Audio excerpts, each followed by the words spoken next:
Hello, everyone. Welcome to It's a Long Story, a place where we roll dice, we tell stories, and we create magic. We are here with our awesome crew, some of which my wife is out for this, but for the rest, you're all here. Everybody from Mongoose crew, take a look at your camera, unmute, and wave and say hi. Hi. Excited to jump in. Before we start, for those who don't know, hi. We are a D&D live stream that runs every Monday, Tuesday, Wednesday, and Friday. Living, existing, breathing, teleporting, walking through doors, possibly having body parts fused to each other in the same beautiful homebrew world of Imea. So if this is your first time here, what? I want a forehead butt. Okay, well roll really good or bad for that. So if this is your first time here, welcome. I hope you have fun. Before we start tonight, we just have a couple of announcements. Actually, we really only have one announcement. So for the coming month of May, starting on May 4th, we are putting our drop-in, drop-out campaign,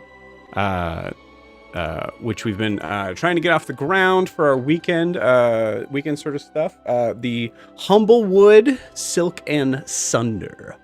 We are putting those on Saturdays. Now, they were on Sundays. We're now moving them to Saturdays, hopefully kind of trying to get enough people to be involved in that. So if you are interested in playing as a anthropomorphic animal of the land or sky in a forest setting that is kind of zany, a little wacky, we did a one shot of this with some of the campaign people, and it was super fun. So really would like to try to get something going for that. So if you're interested in joining, please check out this game. You can do so at startplaying.games/GM/It's a Long Story. If you're watching this on YouTube, that link is in the video description below. For those that are watching on Twitch, I will put it in the live chat so that you can see that. But yeah, startplaying.games/GM/It's a Long Story. We were taking a little bit of a break for the Sundays. Honestly, I think for some mental health for yours truly to have another kind of night off to catch up on things. So, So if you are, please check that out. If you are interested in playing. Lastly, if you're wanting to get closer and more involved in the channel, you can do so by liking and subscribing and following and all those other ings that kind of go with the social media stuff. You can do so obviously from wherever you're watching, whether it's YouTube or Twitch, but you can also check out our social media, Instagram and TikTok, which is down below right there in that spot there, which is at It's a Long Story _TTRPG. We have some behind the scenes stuff, some clip things. We are going to be trying to add some more to that very soon. We will definitely put in the clip on Monday where I rolled 3 d20s at the same time. This has been a crazy week for that. So please check that out. Like and subscribe. Any and all of that goes to helping out to support the channel as a lot. So I would really appreciate it. If you don't feel comfortable doing that, that's totally cool too. You can just sit back and watch, and hope you enjoy. But feel free to say hi in the live chat, as we like that. Before we start tonight, we need to get a... actually, just a quick reminder before we even do that. Hi, Death Dreams. See, I'm treating my word. Before we get into the stuff for tonight, just a small kind of point of order thing. This Friday, we will not have our typical live stream because we will be meeting in person. So we'll be doing an in-person get-together this this Friday. We are going to try our best, our darndest, to make sure that it's recorded and both with video and audio, and hopefully have that out before the following Friday. Is the plan. So, but yeah, we're very excited for that. It's gonna be a really cool weekend. Super stoked to see everybody because I don't know if you guys know this, but most of us are in completely different parts of the country. Some of us are actually in different parts of the world. So it's really neat to be able to kind of get together with some people on that. So. Yeah, so that's it for the announcements. Before we get into tonight, we need to get a recap of where we left off. So, Lorianne, the floor is yours. Okay, let me open this. So we started off with Saren meeting up with Venesepa, who is the god of death that she is now working for. She tells him basically that the deal they have is unfair to her. He disagrees that he enjoys the deal very much so, and he also tells her he doesn't care if the soul that she takes is innocent or guilty. He just wants results. He does threaten to rescind the deal and take her soul now when she digs in a little bit more. And that if she also wants further guidance from him, she will need to offer more than what she already is doing for him when it comes to that. They go through a debate of morals and how to measure the goodness of a person. Saren then sadly learns where the souls that she reaps go. They become these wandering ghoulish zombie-like creatures in the Shadowfell. And then she also learns that the dead father used to be like Saren. His name is Gerald. He was a good man and a scientist, and he is in the Shadowfell for making the mistake of telling too many people Venesepa's name. And Saren sadly senses this deep sadness in him and this want to die, but he can't. So Saren argues a little bit more with Venesepa that he needs her, but he tells her not to mistake the convenience she provides as need. So before she leaves, Saren tries to get one more dig in at him and compares him to the Raven Queen, and he is not pleased with that, but kind of lets it go. So Saren comes to and tells the Mongoose crew minus Milo, because he's not there with us at the moment, everything that happened. Naively, Eldrin says that it's fine, and First Autumn's going to fix everything. We don't have to worry. And we kind of leave it there. So we leave the Bitches Brew to go speak with Grix and Vin. We discuss the letters with them, and Eldrin's able to coax Vin into telling us that he didn't just stumble upon the letters. He was paid by the Reverend to deliver them. So there's a personal connection there. The letters, Vin was able to rewrite most of them, and then he had, I think, one original. And they mentioned testing and experimentations and things like that. And so learning that Vin was working with the Reverend, albeit, I mean, it's not nefarious because he's a 6-year-old boy. We decide to bring them to the branches and basically give the case over to them regarding the Reverend, because we don't have time to figure that out. So we convince Grix that it's in his and Vin's best interest to come with us to the branches where he can get protection and maybe some work. Then we go over to Milo says his goodbyes to his mom and to his aunt, and then he meets us at the branches with Brumhilda. In the branches, we tell Hagen everything about Grix, the Reverend, and Vin, and also give him the stats regarding the Chimera that Nora's had. The branches are going to protect Vin, and Grix just needs to go through some trials or tests or whatever in order to become a member. We learn a little bit too about who the Reverend worships and what the branches knows about the Reverend. And Eldrin also gives Vin a powerful necklace that he is holding on to for the time being, which made him very happy. Saren and Hagen then chat.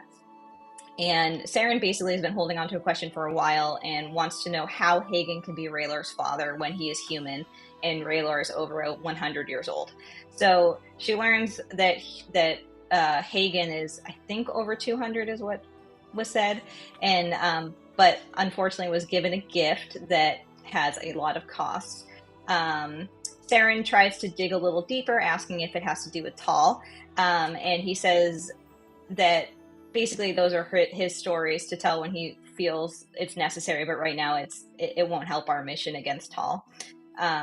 So Hagen then reluctantly gives Saren the ring of sending that Huxley had originally given her that belongs to Raylor, and Saren promises to return it to him. And then we go shopping.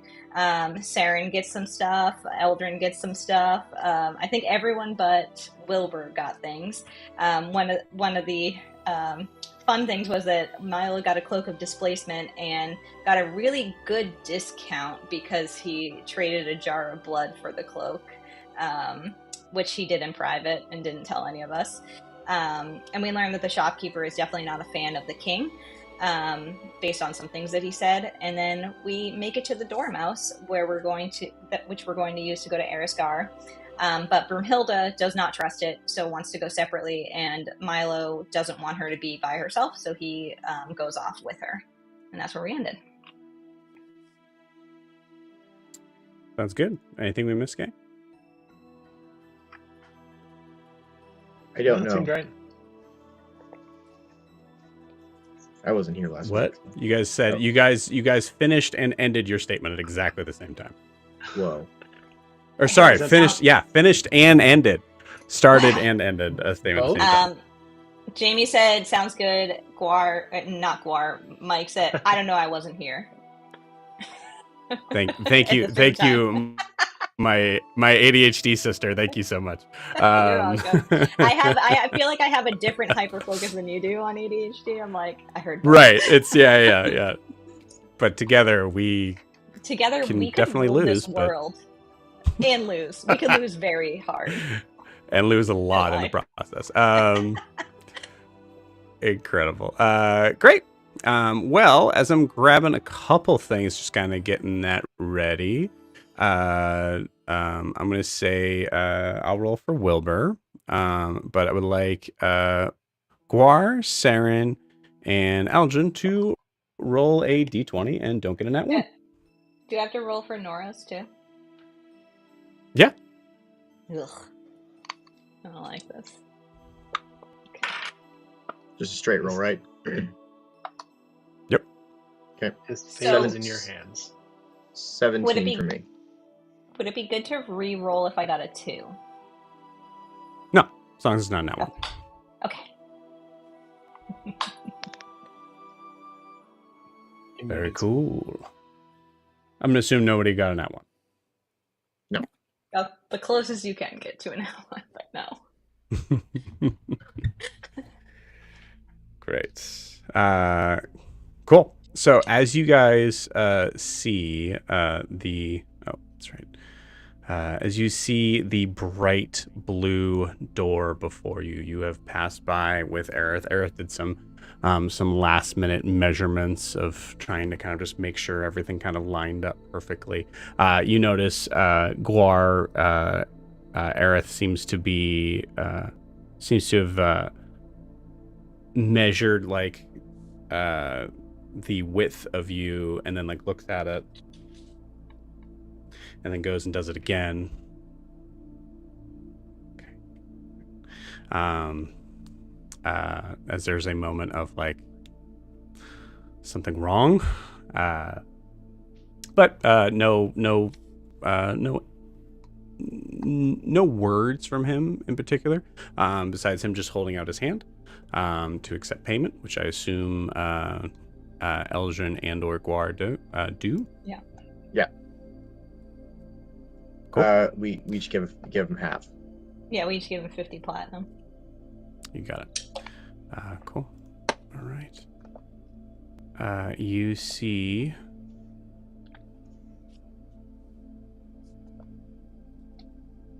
Where's he at?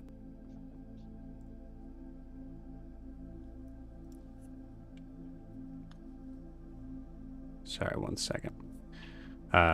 You see the Dormouse leads you down a small staircase, leading into what kind of feels like a basement sort of floor. You see this very heavy stone basement. You can tell there's a lot of like this like, kind of like musky sort of smell. And as you are being brought down there, actually, I would say for most of you, let's say like specifically for like Eldrin and Saren, for sure, you notice that there are other doors that are here on this floor, and it looks like there's a staircase going up and the staircase going down. All of which have way too many doors for them to make sense on being like set to a room in the house. But going down to the basement, you notice that there's only one door. The door itself is glowing a very bright blue. You see Aerith kind of does like a very short bow, and then very quickly kind of like scampers up and out from the basement, leaving you guys alone. Wow. He was weird.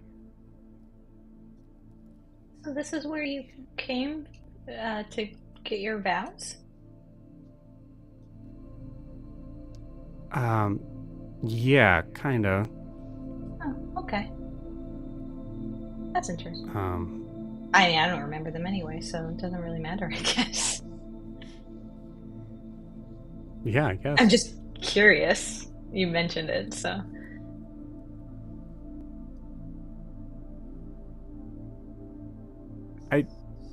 Yeah. And So it was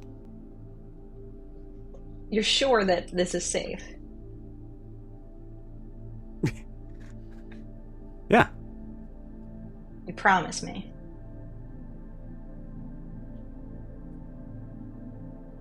Guar, did Aerith say anything to you when he was... I noticed he seemed to measure you a couple times.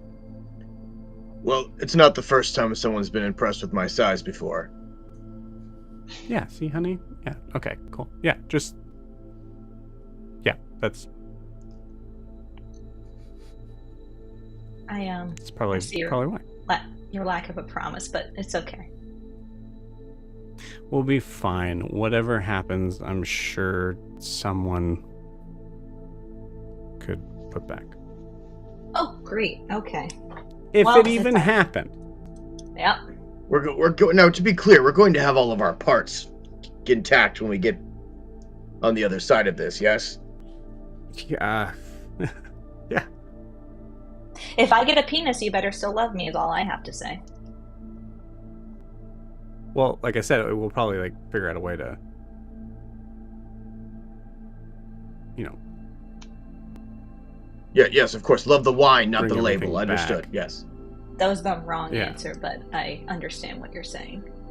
I'm just saying you're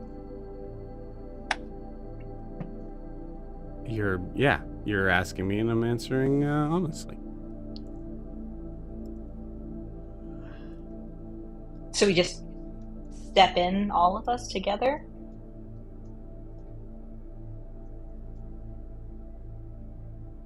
Have you ever done this before? No, I haven't ever done this before, no. Do you know anyone who has? Yeah. There's people that do this all the time. All right. And they seem normal, so. Okay. Besides the guy with the giant ears, right? Well, I mean, you know, he's the Saren, proprietor. He's the doormat. I think that's just his race. I think that was very just racist. Or speciesist? I don't know. Saren and Noros exchange a look that is like clearly like, no, that's not his race. I think they both know, or at least Saren knows that Noros knows that that's not exactly true. She whispers to Noros, "You told me he's not supposed to look like that." Just maybe one of us should go first. She steps back. Go ahead. Okay, fine. All right. Well, do we have to go one at a time? I mean, if you're going to go first, I'll go with you. Do Well, we I mean, like hold hands like Yeah. we do when we teleport? I'm not gonna let you Oh. just step into something by yourself. If we can go together, we do everything together now. I don't. Yeah, no. I think if there was a specific way we were supposed to do it, we could do it. But I think it's a doorway. It's kind of. Oh, for Bahamut's sake! And I open the door. You got it. You open the door. There's a massive blue light that smacks you right in the face. Yeah, you open the door.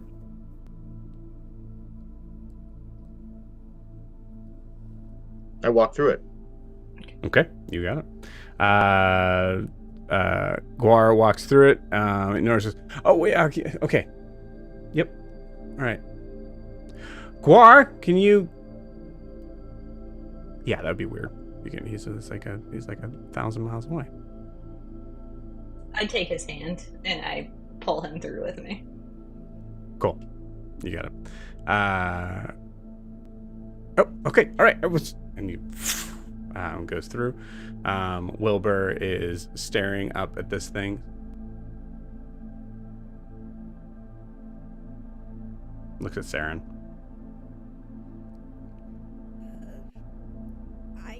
I guess we go.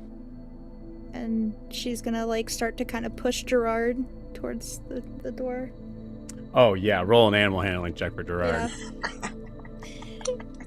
Yeah. He's gonna be very unhappy. Oh my god, math 9 is 16.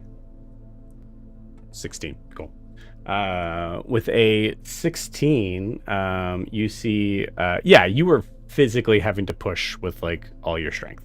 As Gerard is just like pushing back, just very like pet, not wanting to go to the vet sort of thing, like just yeah. Like, it's okay. It'll only be a second, and then we'll be not here. You see, just like as if when you get to a certain point in pushing a creature through the doorway, they just kind of accept that they have to move through, and they just move through as quickly as possible. So Gerard just bounds through.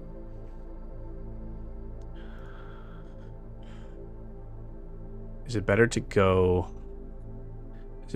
last or second to last? This is Wilbur.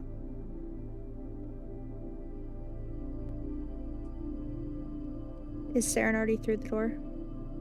No, you just pushed Gerard in. I'm hearing specific instructions, so you guys gotta. She looks at Milo. Milo's not here. Oh shit. My bad. It's all good. Do you want to go first?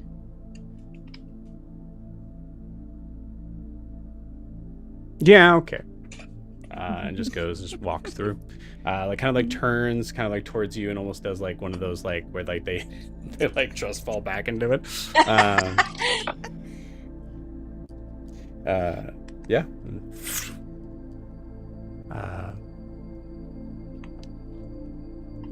Okay. Saren, you're alone. Saren goes through the door. You got it. You go through. As you all are walking through, there is a moment for all of you individually, besides, I would say, Eldrin and Noros, where you guys are taking a full step in this blue. But that's about it. As you take another step, it's as if you are walking out from a dark room to a bright, sunlit, open area. That sort of like time where your eyes just have to focus a little bit. But as you collectively start to walk through, your senses, I think your ears kind of perk up before your eyes are having time to adjust, as you walk out to a very busy street corner.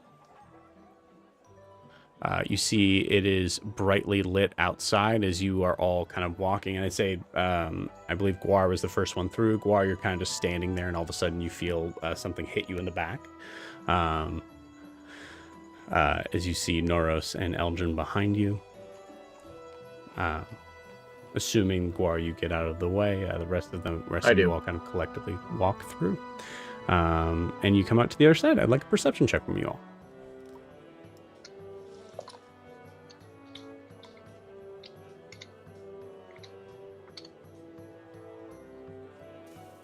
$23.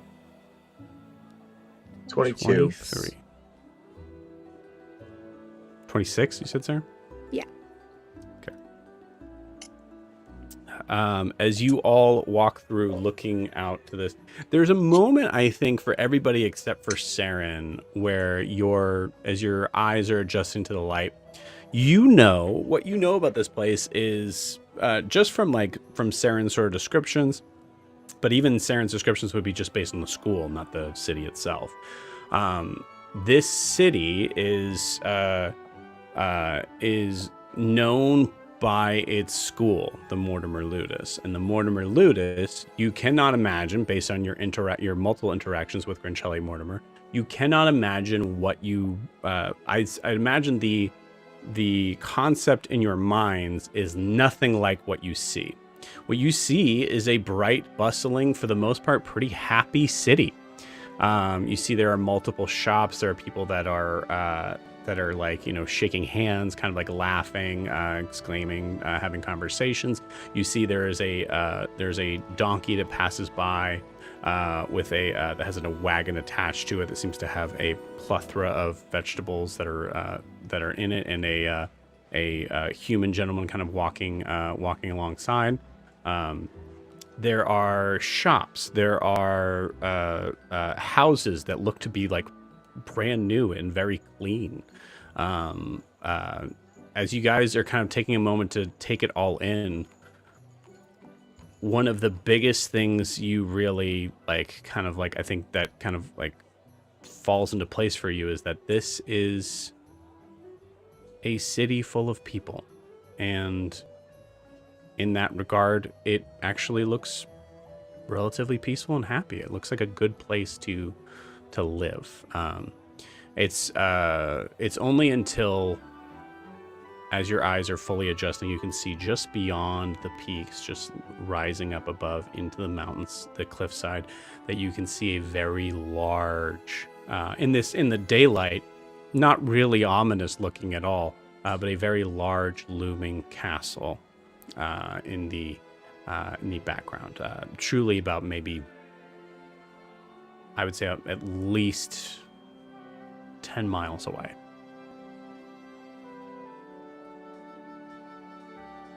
It's very ostentatious.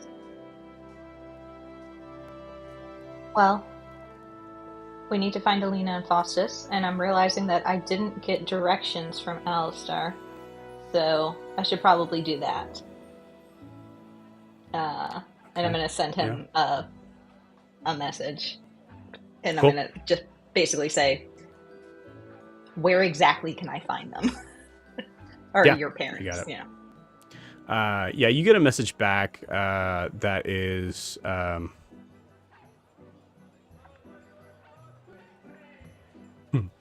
I think from what you get back from Alistair, there's a moment of I think from roll me an insight check, Aldrin.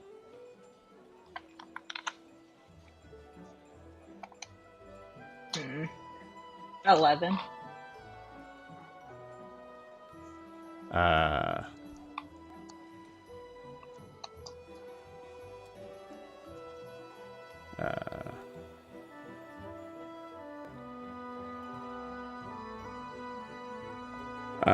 With an 11, you hear the sound of laughter in the response, and with that you kind of just get the feeling that, I think with an 11 you just get the feeling that wherever Alistair is in this moment, he's having a good time and seems to be maybe a little bit annoyed by your questioning, but just enough for him to kind of answer. Okay. Yeah. So he gives you directions as best he can. I would say that like the landmark he gives on that is based on a give me 1 second. Oh crap, where is this?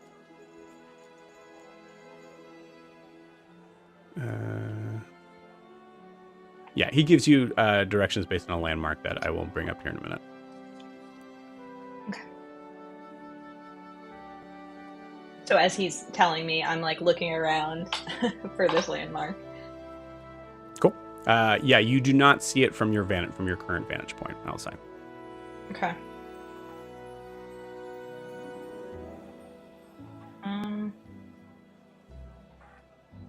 I mean, I'll just start walking then. Okay. Okay. For the rest of you, what are you guys doing? Towards the school, because I feel like that if he works at the school, then maybe he lives closer to the school. I don't know.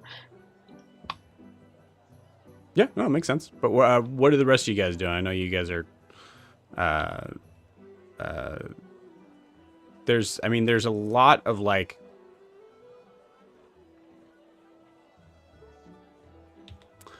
I don't know. To be honest with you, I have to pull something up right now, so I'm giving room for roleplay in this. This is a lot nicer than I thought it would be. Yeah, anything connected to Grincelli, I just think of like skulls and daggers and death. So. Do these people seem a little too happy? They seem like they're about to burst into song at any minute. I think it's just a normal town. It's creepy. Maybe she has all of them under a spell or something. But if she did, why would Alistair send us here to his parents? It seems like his parents are going to help us. Has it ever occurred to you maybe Alistair's under the spell too? He didn't. Okay, so the 3 interactions I've had with him. Today is the first time he seems semi-happy. I don't think he's a very happy person. Well, I've never talked to him, so... Yeah. People have said before that I am not a very happy person, but I turn to Norris and I go, we know that's wrong. What? I am happy. I'm very happy where I am in my life right now. I'm not happy in the sense of like looking 10 miles away. There is the place where my brother is being held and tortured. So there's not a ton to be happy about. But no, don't get me wrong, Eldrin. I don't blame you for any of that. I'm just saying if I had a stick planted firmly up my rectum, I would be upset too. I don't understand what that means. I don't have anything up my rectum. I turn to Norris and I go, yet. Just kidding, I don't do that. I don't do that. Good night, everybody. No, I don't understand what you're saying. I don't understand why you're laughing. Give me a no insight check required. No insight check required, but I will say, give me a I think investigation check, but I'll say with advantage as you look at Noros.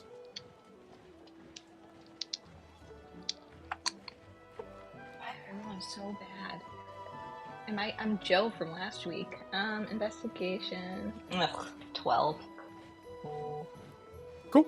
Great. Yeah. I think in character everybody like takes like 10 feet step away from you. Don't actually say that in character. I'm so sorry. Okay, that was a joke. Great. Okay, cool. No. Great. Yeah. Eldrin is just confused by what Guar is saying. No, that's canon now. Cool. Okay, cool. You've decided for my character. Well, someone had to. I'm just kidding. So, listen, we just made it 1,000 miles in an instant. What's 10 more miles? Yeah.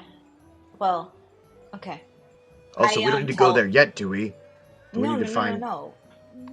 We need to find Foster's and Alina, and I give them the exact directions that Alistair gives me, so that I'm not the only one that has them in my head. And I say, we have to find this landmark, We and also then from there we can figure it out. we have to find Brumhilda and Milo too. Yes, that's true as well. I was thinking that maybe we could get to. I mean, here, I give my bracelet to Guar. I say, reach out to your girlfriend, see where she is. It's complicated, Eldrin. How many times do I have to say that? I'm not sure what we are right now. She's very aloof and standoffish ever since the Grove incident. So, But you knew exactly who I was referring to, so.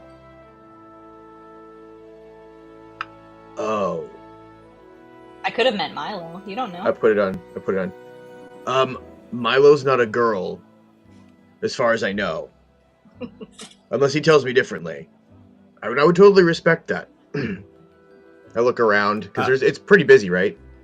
Very busy. So I do the Guar whisper. Brumhilda, it's Guar. Where are you? We just made it. We're heading toward the place with the people. I miss you. Jesus. Cool. We cut from there to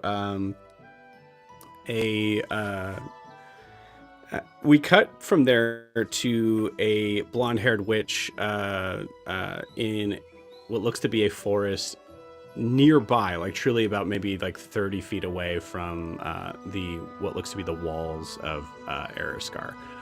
And just like, oh my god, shut up. Please, shut up. Please don't. He's still going. I'm sorry. Milo like packs away.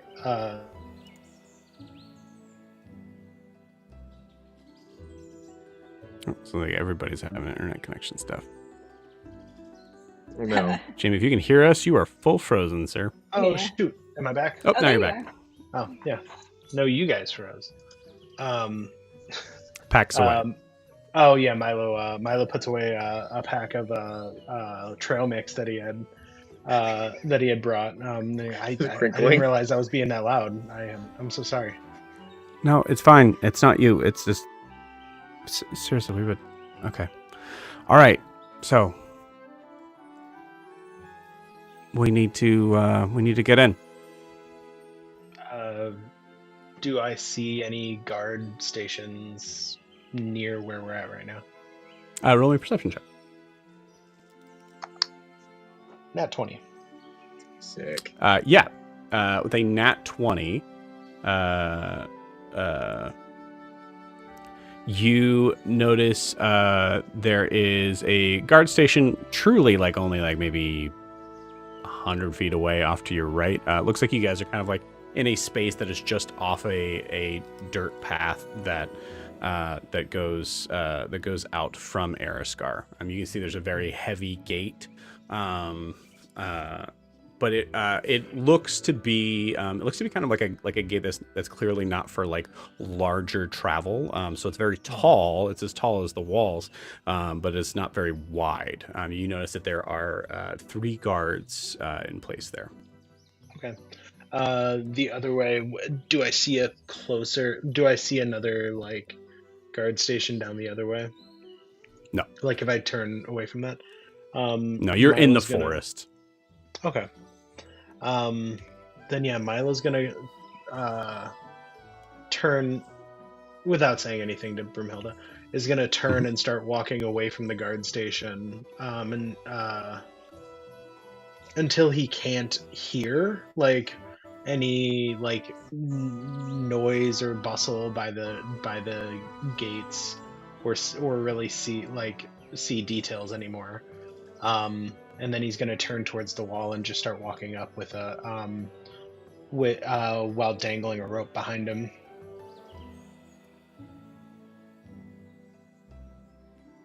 Okay.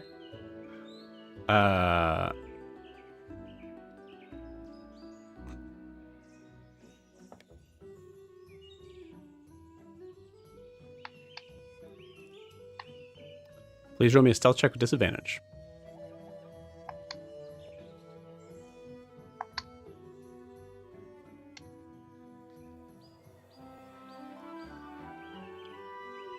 I have advantage on stealth. Is So that a straight straight roll, or am I still doing? Yep. Okay. Yeah. So that was a.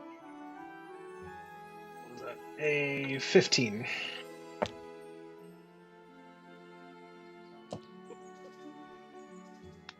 Is that nat 20? Okay. No, it was a natural 19. You walk up the wall, no problem having the rope behind you. You see Brumhilda just kind of like watching you going up.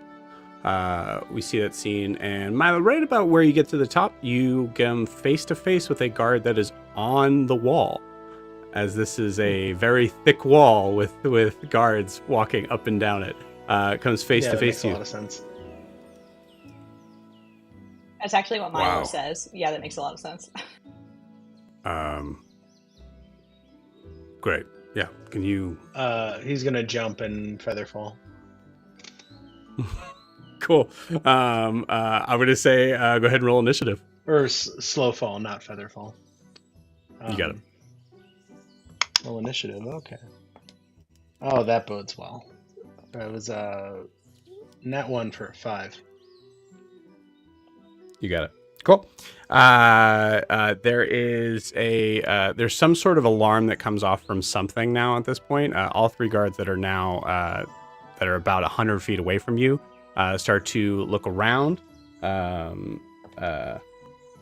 You see, one of them spots you and starts to run in your direction. Brumhilda looks at you and goes, "Don't worry, we'll figure this out. Nope, You'll be nope, fine." Nope. And nope, she goes. Gotta go. She goes invisible. Gotta go. She goes invisible. She's gone. Yeah. Yeah. So Milo's gonna. Milo's just gonna book it. Where? Yeah, he's gonna go. He's gonna go deeper into the woods. Cool. So I'll give you just like a direction of sort of like what you have. I will say, because this is actually the direction of if you were like looking from like the sun side and things like that. So to the east of you is the road that seems to travel down, does seem to go deeper into the woods, but that road seems to most likely go somewhere. To the west of you is the wall. North of you is going across the road, but that's where the guards are coming towards you. And south is more forest. As far as you can tell. He's going south. Cool. You got it. Great. Well, you can easily outrun the guards. So what we'll do for that is give me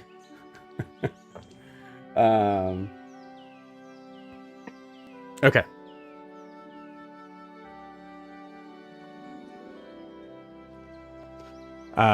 Give me a let's say give me an athletics check. Athletics, okay. Listen, man, I gave you the guard station. You don't even need to be with Brumhilda. This was a choice that was very Milo. I'm pretty sure you guys could have just like gone through the guard station and gone in. 100%. 100%. That athletics check was 9. Okay. Did you use your advantage from doing the notes last week? Oh, I didn't use my inspiration. Thank you. If you would like to use your inspiration here, you certainly can. Can I re-roll? That was only slightly better with a 13. Okay. I'm going to say a 13 beats the DC of 10 of like being in a forest in a place that you don't know and having to deal with terrain and things that you don't know as you're moving quickly. You definitely trip over a couple of sticks, logs, things like that, but you're able to make your way up to what is essentially something that is actually, ironically, extremely advantageous for Milo and disadvantageous? Yeah, sure. For the guards, as you see a full-on vertical wall of stone. It is a natural wall. Basically, it's like a part of the mountain that has become like this craggy sort of like, but it's gone straight up. So practically impossible to climb. Practically. But for someone who can walk on walls vertically. Verticals. Yeah. Yeah. So yeah, Milo's gonna although there's like absolutely no cover, so like these guards are definitely gonna have some sort of projectile. Yeah, that's a good point. That's a good point. Milo is going to having that What's your AC? You're almost out. But you're absolutely right. My AC is 16. Cool. You two of them miss. Okay. And then one of them, as you are climbing up, hits you for 10 points of piercing damage. Okay. I'm That's just an actually arrow just immune to piercing right in your damage. Dang, that's awesome. So I'm. So I think, like getting hit and seeing that he would just be a target on a large wall. Milo sees the wall and I guess about probably 20 or 30 yards before the wall is going to duck into a bush and try I know I'm in like visual, like I know I'm inside. I'm trying to break the like sight line for these guards. So he's going to duck into a bush until he hears them getting closer, and then try and sneak behind them and run back the other way. Okay. Let's do. So we'll kind of count your athletics roll to being able to maintain as much movement as you possibly can. Mm-hmm. So I will say with that you have advantage on this stealth roll, as you are not within eyesight as you jump headlong into a bush. If we cut back to Eldrin and Guar and Saren, Eldrin's like, well, Milo's with her, and I'm sure like he has a level head. No, this fully for no reason became two kids running away from a 7-Eleven that they just robbed. One of them goes invisible. Ding dong dash. What do you mean too? She's fine. She's gonna actually in a weird way. You've kind of helped her out. She gets to go right through the gate. Yeah. That was a 21. I didn't hear back from her, guys. A 21. Yeah, for my stuff. Milo's got this. Okay, so I'm just going to point out something. There are, at first there are 3 guards, and then there's going to be like 5 guards, and then there's going to be probably more than that. Yeah. So what I rolled for was guard and a daddy guard love each other. Well, when the initial roll for the 3, I would say, doesn't have the nat 20, but the 5 does. So I would say as you're... I'm sorry, buddy. As you are in the bush, you do notice like 3 of them like seem to be like looking around. You hear noises of like, where is he? Oh geez, I'll also note this. Milo, you are bleeding. So there's that too. And I think it's like in this exact moment that you like recognize as you kind of like are moving into the bush, you see like a little bit of your blood on a leaf right in front of you. But in this exact moment, we'll say 3 guards, you don't see anyone. I'm just going to say this. You're going to get caught. Please tell me how you get caught.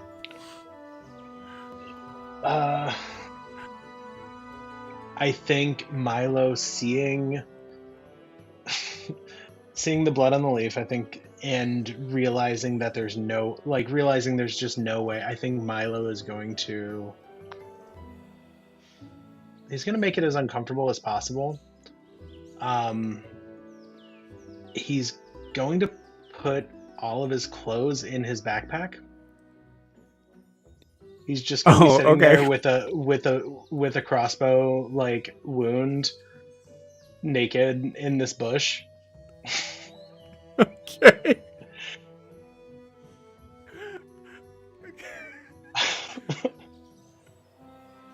Time frame. I'll give it to you. There's a lot of shitty rolls here. I'll give it to you. Time frame. It is literally as soon as you put all of your clothes in. Yeah. But the guard that catches you definitely sees you putting clothes in your bag. Like, Did you see where he went?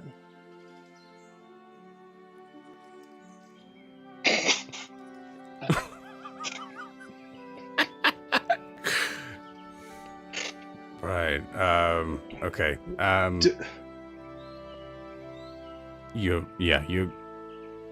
You'll come with us. Yeah, we've got to find the guy. We're gonna find him. Yeah, you come with us, and we're gonna figure this out. Okay. You see him motion to two other guards who then grab you, put your arms behind your back, and march you. You got into the city. You got in.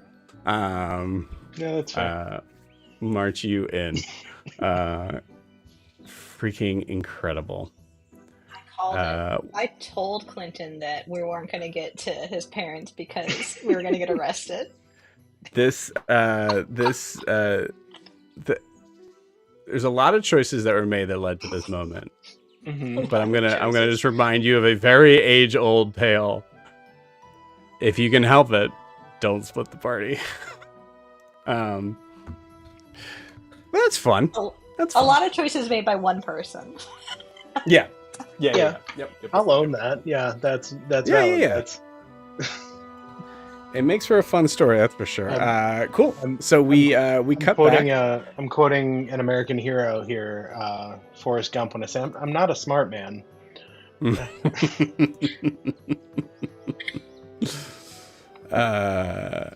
Incredible. Great. So as we cut back to the rest of the group, notes above board. Aldrin, you know that there is a large red steeple is what has been categorized as this. But as long as you find that place is called the Inside Inn. You are able to get directions from that, but you have to find the Inside Inn. So I tell the group that, and when Guar tells me that, like, he hasn't heard back from Brumhilda, I'm like, well, Milo's with her. Nothing's going to go wrong. They're fine. As soon as you say that, everybody give me a perception check. But I just feel like she would, I don't know. I feel like she would respond. I feel like she's mad at me or something. Do you think she's mad at me? I rolled a nat 1. Good. 22. 18. Okay. Yeah. I don't think she's mad at you. Why would you think that? I don't know, because she's kind of been mean to me, and like there's moments where she's nice, and like she smiled a couple times, but I don't know. I just feel like I'm working really hard, but Do you feel like you can count on one hand the amount of time she's been nice to you, and then the amount of time she's been mean to you? You can't quantify, you can't count that? What's your point? I look at Noros and I say,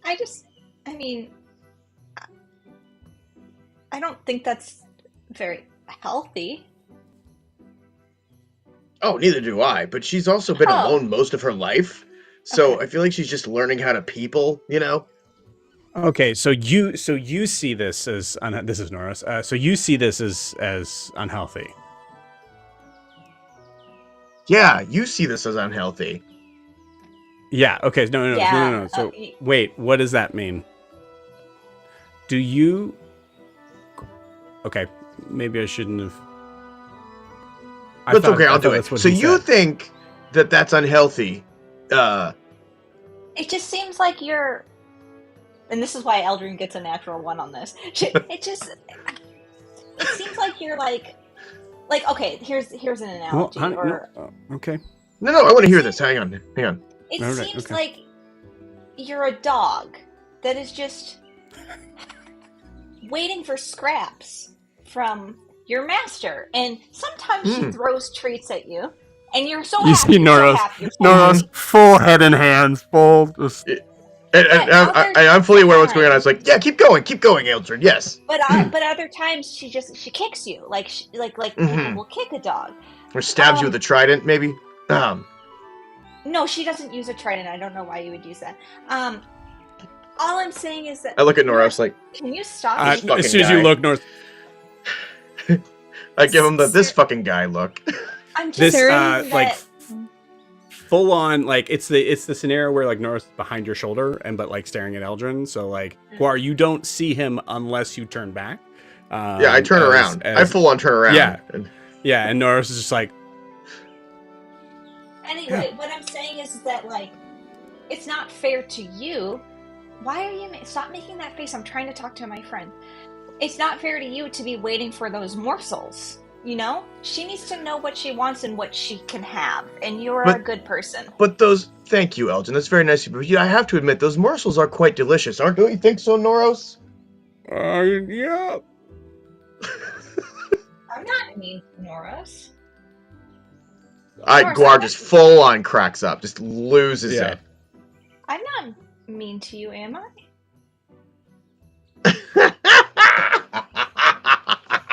I mean, hold on, wait, hold on. I gotta roll for this.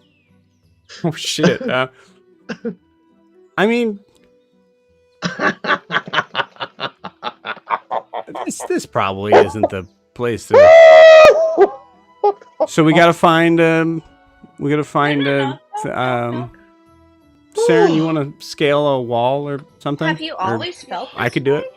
You look at Saren and she's fully tuned out from the conversation, and she just turned to Wilbur and she's like, do you think Micah got the name for the outside in from the inside in? Do you think he's been here?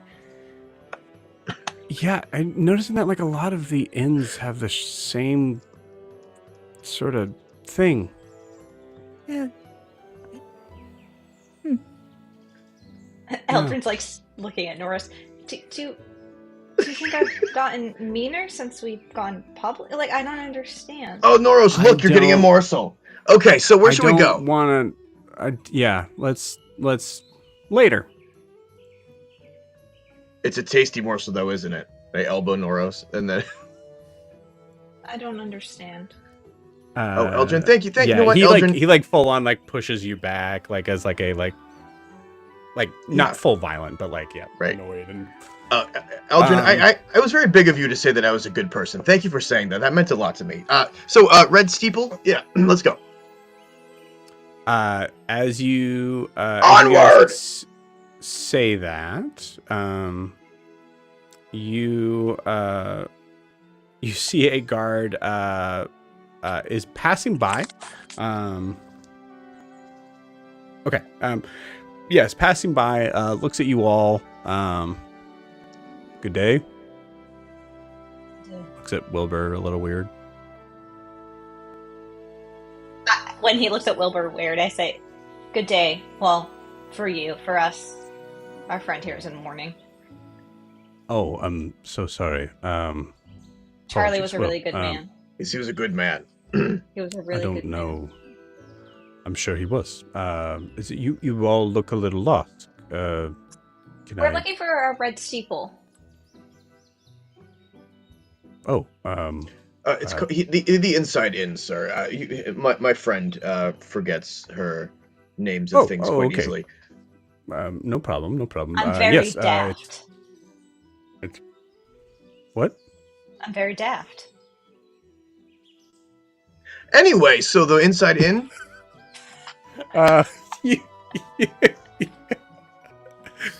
Mongoose crew are on one tonight. Yes, it is. So it's just up this way. Is that where the? Never mind. Is it? So just up this way, and then you'll see the main street to your left. And it's about halfway down. It'll be on your right. Thank you, sir. Very much. You're very welcome. Very kind of you. I hold out a silver for your trouble. Oh, nope. Absolutely. No, thank you. I appreciate it. I don't know where you're from. That's Well, okay. Well, if I see you at a tavern, I'd be happy to buy you a beverage just for your kindness. All right. Well, thank you. Have a nice day. When I'm off duty, of course. Yes. Well, obviously. Yes. Have a good day.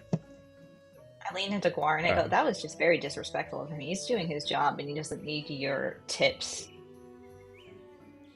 Or morsels. I don't like this conversation anymore. Onward! Now Norris and I have to have a serious conversation later, so thank you. Can I watch? That'd be really fun. What? I want to watch you have an awkward conversation. Oh, the conversation. Okay. I just want to make sure that you're okay and that you don't feel like you're bullied by me, because that's not my intention. This is not the place. I mean, I think that you are a very strong and capable man, and I talk to you the way I do because I know that you can handle it. I look at Sarah and I just go like, "Oh, Charlie!" As you see Wilbur just walk out in the middle of the street, clearly like just, all right, let's get going. Yeah. So with those directions, no problem. You find the inside. Now, as you get there, I would like a perception check once you're kind of like on the corner where the main street is. We'll call it Main Street. That is a 13 for Blarn. Cool. 17. Wait, what is it? Perception or insight? Or did I completely get there? Perception. Okay, I got a 17. 17. Okay. Yeah, with the 17, you guys notice down the street, obviously you see the inn. You see there are a couple people that are, looks like there's a couple that are standing just outside of it. They seem to be deep in conversation. One of them...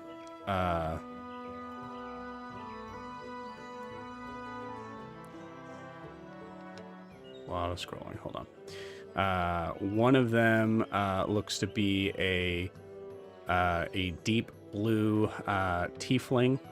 The other kind of has a very interesting sort of almost like a lavender sort of look. It's very bright, kind of in the very bright sunlight.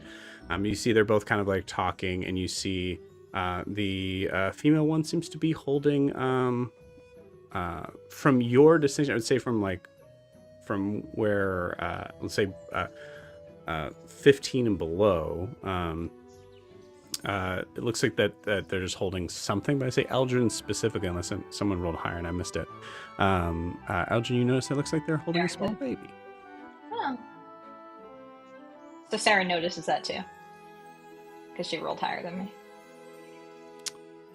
Yes. Okay.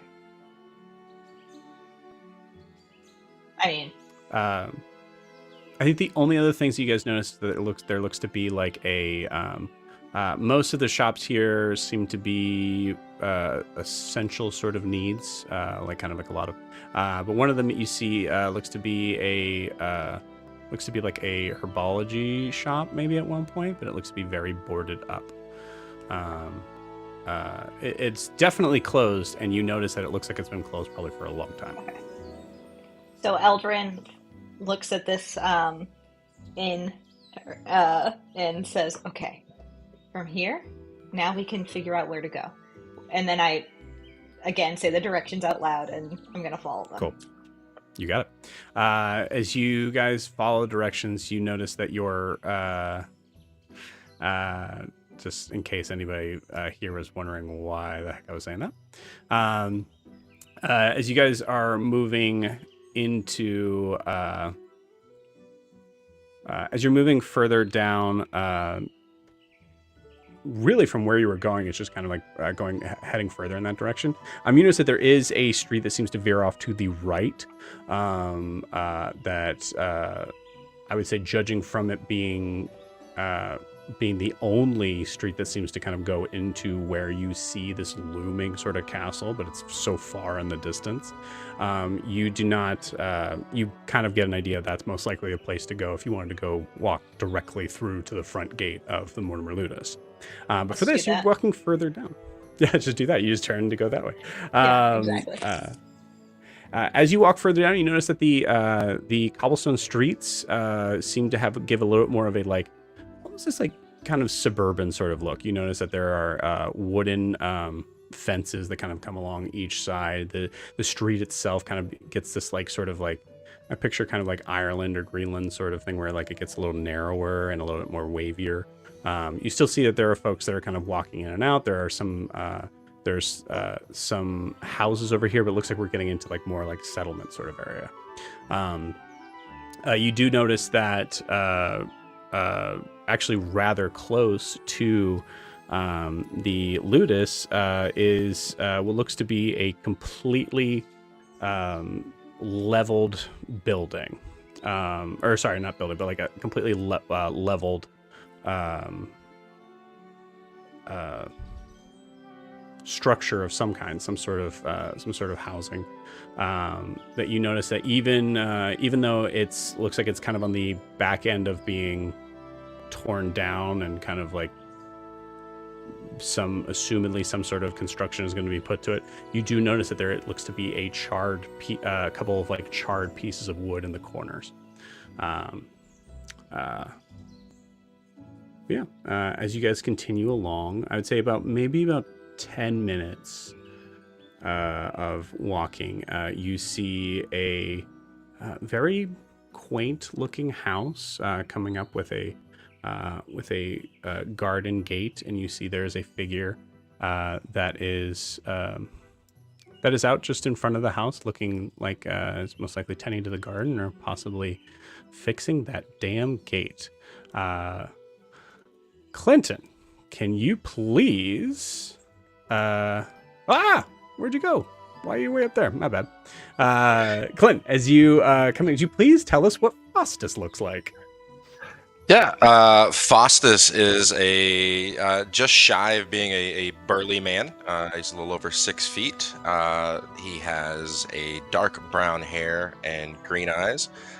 He's currently wearing just kind of like a white like Henley shirt with some suspenders on and some brown trousers and work boots. And I think he is absentmindedly fiddling with the gate and looking down the street to see if Alina is on her way home.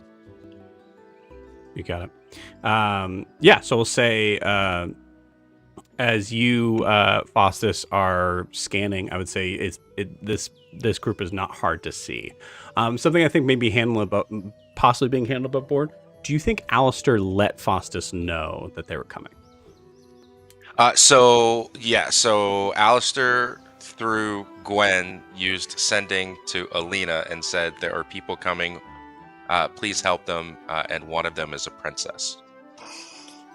Okay. We had one sending and 25 words. So yeah, incredible. Cool. Yeah. So as you see them approach, I'm trying to get the image sort of set up where you can see Faustus. But in the meantime, as you see them approach, you kind of get the idea of who they are. Sorry, that didn't move where I wanted it to. So I'll just move it here. It's Noros. It's Noros. Looks a lot like. Yeah, I would say, Faustus, they're used to helping people out in general. So I think he sees a group of people walking down the street, so he pulls a yellow handkerchief out and kind of wipes his brow and sets it on the fence and waits for you guys to get there. Cool.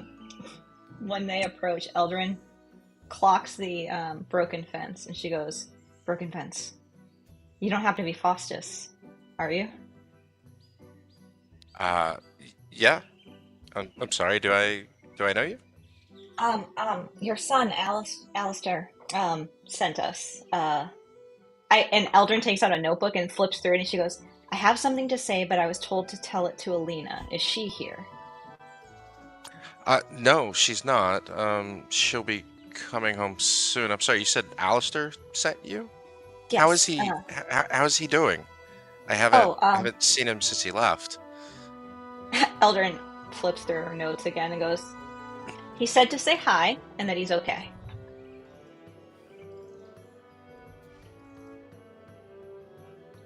I'm Eldrin, by the way. Okay, I'm sorry. You know Alistair? And he Yes. said hi and that he's okay. Yes, that's what he said to me. And that was it. He said to tell my parents I said hi and that I am okay. I don't know what else you need me to say in this moment. He kind of pushes the gate between you, so there's a little space there. So that's okay. That's interesting. And Alistair told you to come here. Yes. He said that you could help. But you will only talk to my wife?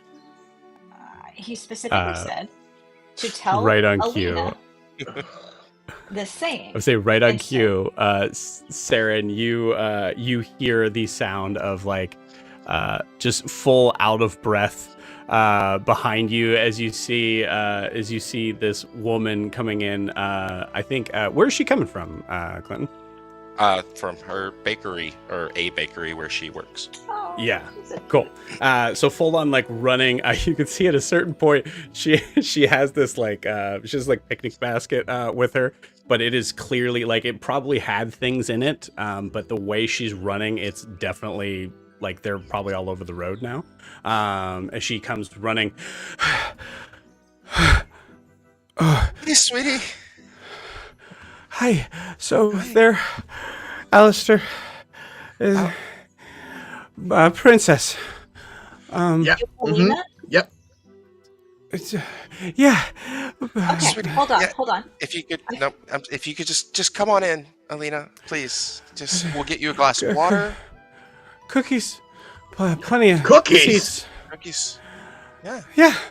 Yeah. Come here. Cookies!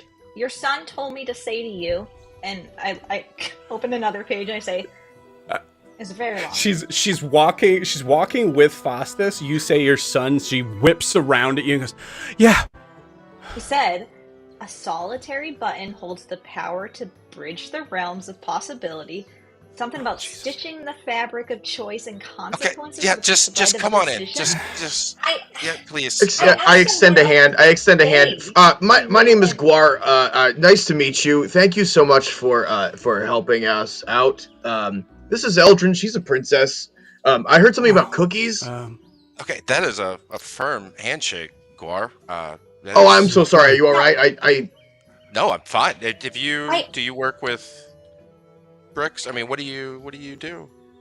You seem like I work those with are a my lot of bricklayer's things. hands. So I have built quite a few edifices during my training. Mostly I battle. Did you just say edifices? Yeah, it's a word I learned in school.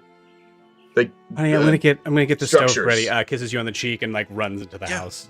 Now I have a Are question. the cookies in there? Okay. Is Faustus okay, or should I call you Mr.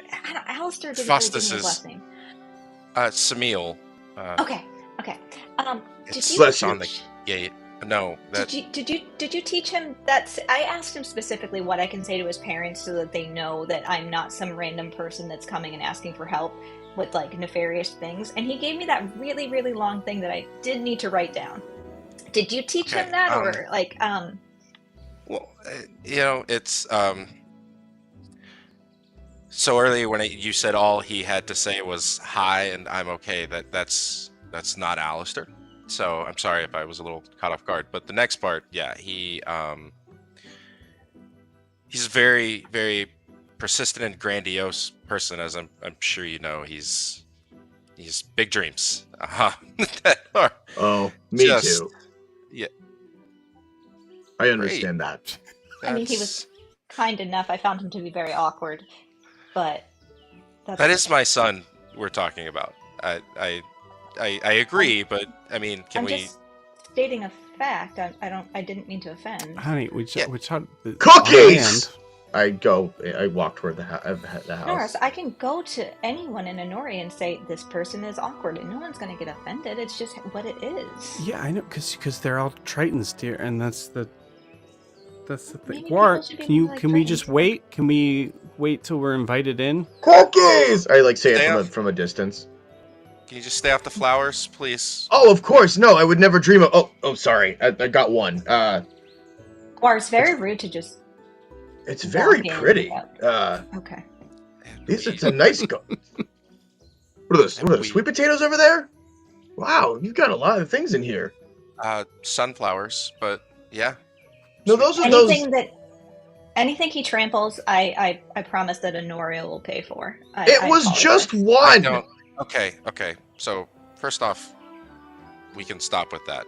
Eldrin, correct? Yes. We don't need anything from you. And I think he just lifts the gate up, and all of a sudden it's perfectly set because Alina's home now. I didn't assume you needed If you guys anything. want to come on inside, if you just want to come inside, you're out on the street. Thank you for your hospitality. Okay. Yeah, of course. You just duck on your way in, if you could. I hand you the flower as I walk by. It's full trampled. That's. We'll get new sweet potatoes, I guess. Thanks. I thought that was a sunflower. Do you say anything to Faustus as you walk by? I'm Saren. I'm sorry for them. They're a lot. You must be the one friend that keeps them out of trouble. No, she's not. Mostly I just keep going. Watch them argue, but I try. It's a pleasure to meet you, and any friend of Alistair's is a friend of ours. I'm the only one that's met him. You're like in the doorway, just like Or spoken to him. Or fought him. That's... I'm sorry, what was the last thing you said? Oh, fought him once. But it's fine. It all got figured out. Honey, okay, I'm gonna shove you in now. Norris, okay, I'm just gonna because you're just attacked standing us. in the doorway. You're just standing in the doorway, dear. Norris, they almost Please killed just you. go. Yeah, that's right. I know. I was there. Good lord. I look at Noros and I go, "Where is your god now?" Guar, I will tell you, because you are a military dude, you will notice he leaves that handkerchief tied up on the gate as he goes in. Yeah, for sure. I would definitely take note of that. I was wondering about that. So as I walk by, I say to, when Faustus comes in, I guess, or Faustus comes in, I would say, like, so, just let your neighbors know we're here. I smile a little bit. Yeah, absolutely. I respect that. Most of us have been here since the Ludus was founded. We stuck together, and we still do. I come from a place very much like that. I have the utmost respect for that, and I will do everything I can to respect all of your space. That flower, unfortunately, excluded. But if there's anything I can do to help out while we're here and earn my keep somehow, let me know. If I can help with the cookies, perhaps, or something Alina else. would love that. That's not often. What is this obsession with cookies? I don't understand. Have you ever had one? Guar, Yeah, roll me a seriously. deck save, please. No.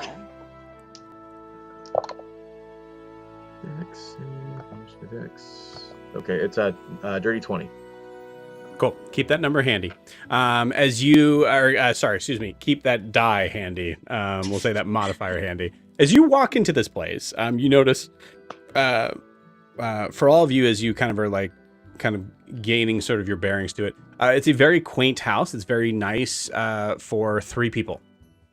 It is very tight for you all.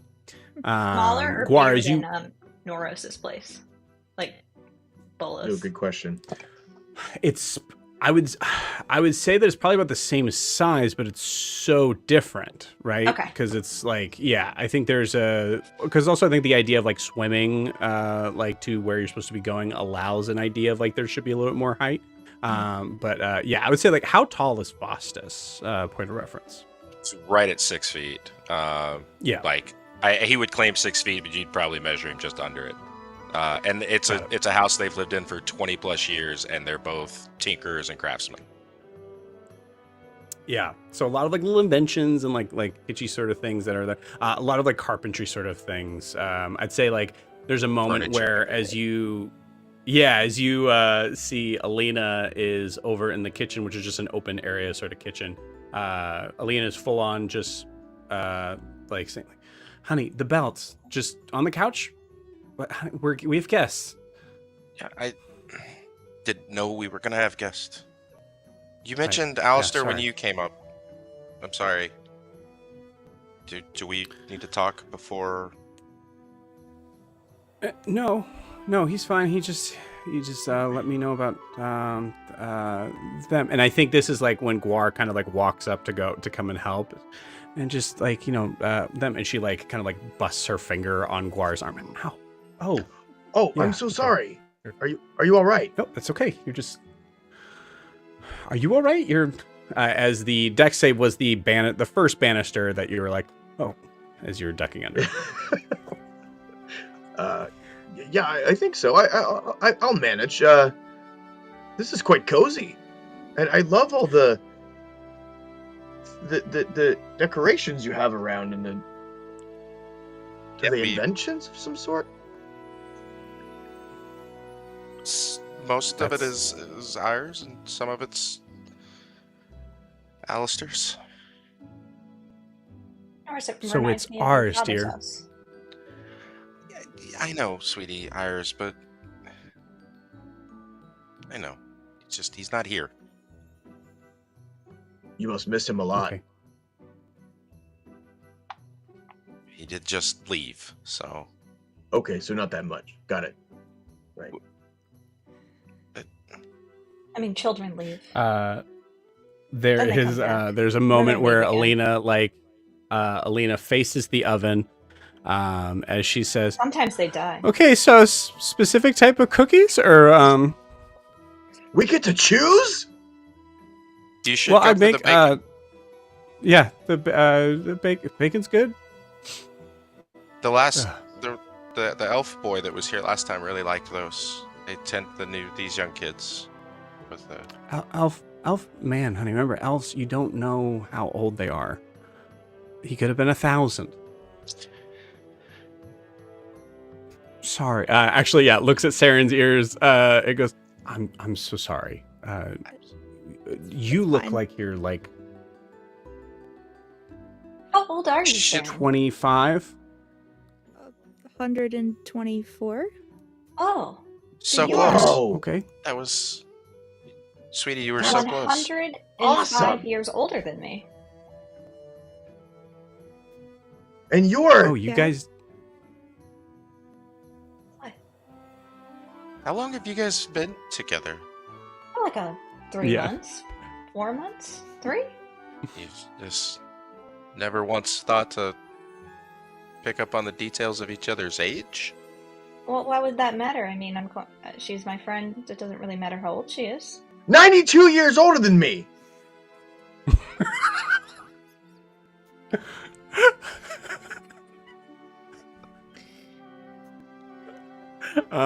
Good job, Guar. Why do you always have to try and one-up me when I do something? I just did the same thing you did. True. It took longer, So- though. I'm sorry, It- you said your name was Saren? Yeah. Oh, am I the only one that's introduced myself so far? I'm gonna pull her down and sit down with her, like, on the couch. So what brings you guys to here? What can we help you do? We need to get into the Ludus, maybe? We're looking for her brother. Well, I mean, I was gonna wait. But... yes. What were you planning on waiting for? I mean, to see if you were trustworthy. I'm not just going to come in here and divulge everything. My I first understand. interaction with your son was him attacking me with his group. So, He Sorry, did with his- what? His group? yeah, well, the woman Kara attacked me first, and then they were. Who's Jory was- who's Kara? Who's I describe her. I mean, she sounds she sounds beautiful. Not if she's convincing our son to attack people. He was very helpful after the fact, and when I reached out to him for assistance after Grincelli Mortimer kidnapped my brother and is currently in the process of torturing him, he was very helpful. What? Oh, he didn't tell you all. Okay. Oh, honey, I'm so sorry. I'm so sorry. You see her like go to comfort you, and then like looks back at the. I'm so sorry. I'm. Faustus, hug her. What? I'm so sorry. Just give. He just do wraps it. you up in the biggest, like, bear hug, like pulls your head forcefully into his chest. Just There's no it's tension. a dad hug.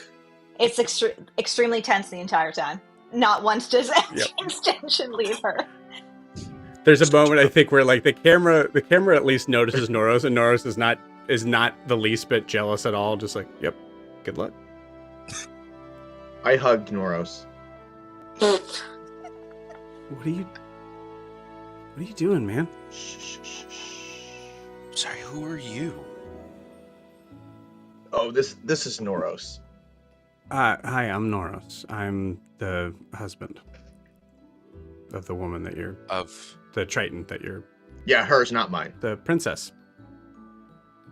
Why are you not hugging her? I don't need him to hug me. Oh, at I'm this sorry. moment. I step away and I look at Saren and Guar and go, why are parents hugging me out of nowhere? Is there anybody else who wants to Because have they're more good insight parents. on our relationship? Huh? We're good. Sorry, I know you guys are. Okay, let's get back to.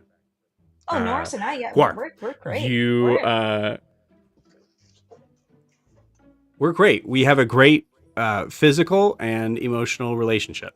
We have a very great physical relationship. Yes, the morsels are delicious. So anyway, so and we're emotional, obviously. What? Guar, you stop right there because you hear a very familiar voice. Okay, so Milo by himself decided to get Brumhilda? as many guards involved as he In his can. head, sorry. Yeah, it's in his head. As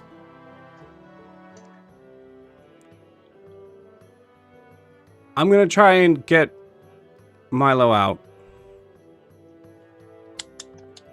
so I'm gonna be a little late. Can I respond, or do I need to send again? Yeah, you have to respond. ask for my bracelet. I think I still have it. Oh, this is sending, so you can Okay. wait. No, she's stupid? responding. She's to him, responding, isn't she? so I couldn't remember how sending worked. No. She's casting a new send. It was like 20 minutes. Yeah. Okay, so this is a new send. Okay. I out loud say, "Do you require assistance?" I'm fine. You came to me. I am so sorry. He's talking in his head. Probably. So yeah, someone sent me a message. I am so sorry. I'm sorry to disturb everyone. Did Most of the Brumhilda people to finally- Ludus, they just respond back in their head. I have a question. I didn't know that. It's new to me. I'm working I've on it. noticed that most people call it the ludus. Is the Mortimer part of it is not as important. It's just kind of a mouthful. Yeah. She's also quite a bitch. So. Yes, she is. Oh. Yeah. Okay. Yes, she's total bitch. That's a phrase I learned on land a few weeks ago. We're very proud of her. Alina looks at Eldrin. There's so many emotions. But Alina looks at Eldrin at first in like a very like judgmental look, and then saying like I learned that on land, and then like just feeling really bad.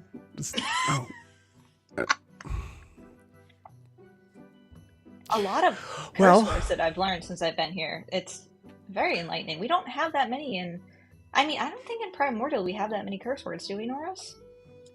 We don't really use those words in this house. Yeah. Yep. Oh, okay. That's it. But But you are a guest in this house, and we will acclimate. Okay. How would so- you describe someone who's responsible for the death of 2 of your brothers and also your own death?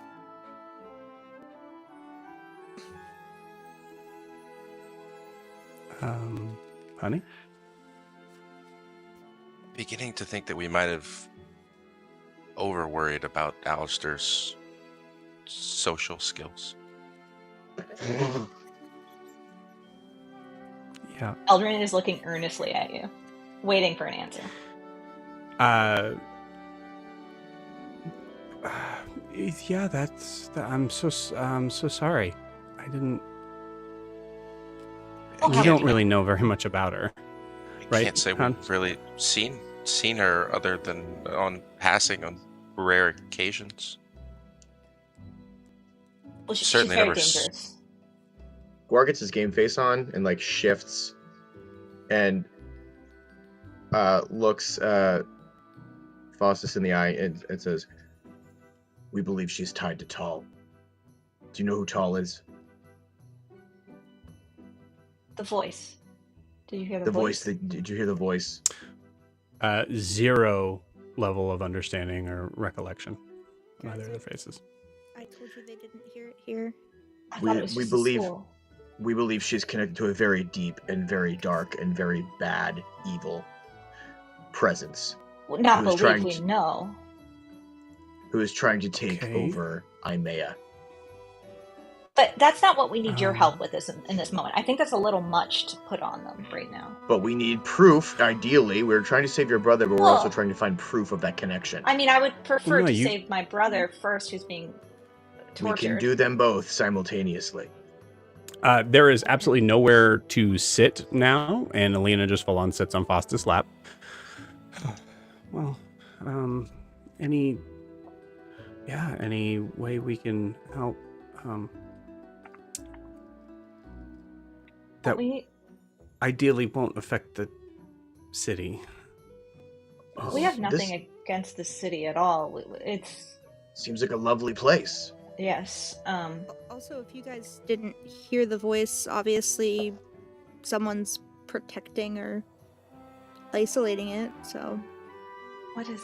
Well, maybe it Yes. wasn't anywhere near us. I mean, it's It was no, everywhere. it was everywhere else. I mean, it wasn't here. Did you hear a voice? no, I didn't. And we have people just coming in and out of the city at all times. We fully believe you, but that you do understand that is. We didn't hear any voice. If you need confirmation, I think your son heard it. Mhm. We haven't heard from our son, but apparently he's battling princesses. But he wasn't here. Well, once he found out who I was, he with was very someone embarrassed. named Kara. Yes. He's Wait, trying to that- help her find her daughter. It's very noble what he's doing. Do I you think, know if but- Gwen and Io were with him? Because, sweetie, Yes. they left with him, so they wouldn't. Yes, they were. did you say Right, Gwen and okay. Io?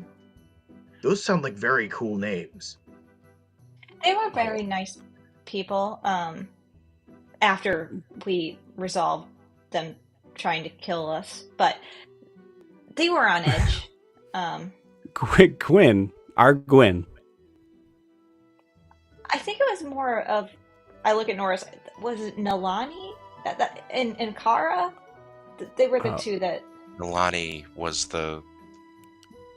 The elf man, dear. Yes. Could be 10 times our age. The way he ate those cookies, he could have been younger than Alistair. Listen, So are these? Yeah. cookies transcend age, okay? People love cookies no matter what. Well, let me just- I think Alina takes a moment as a very like looking at Saren, who has only been like talking when it like has been saying very many words and now like talking about elves. Do you when do you all reach maturity?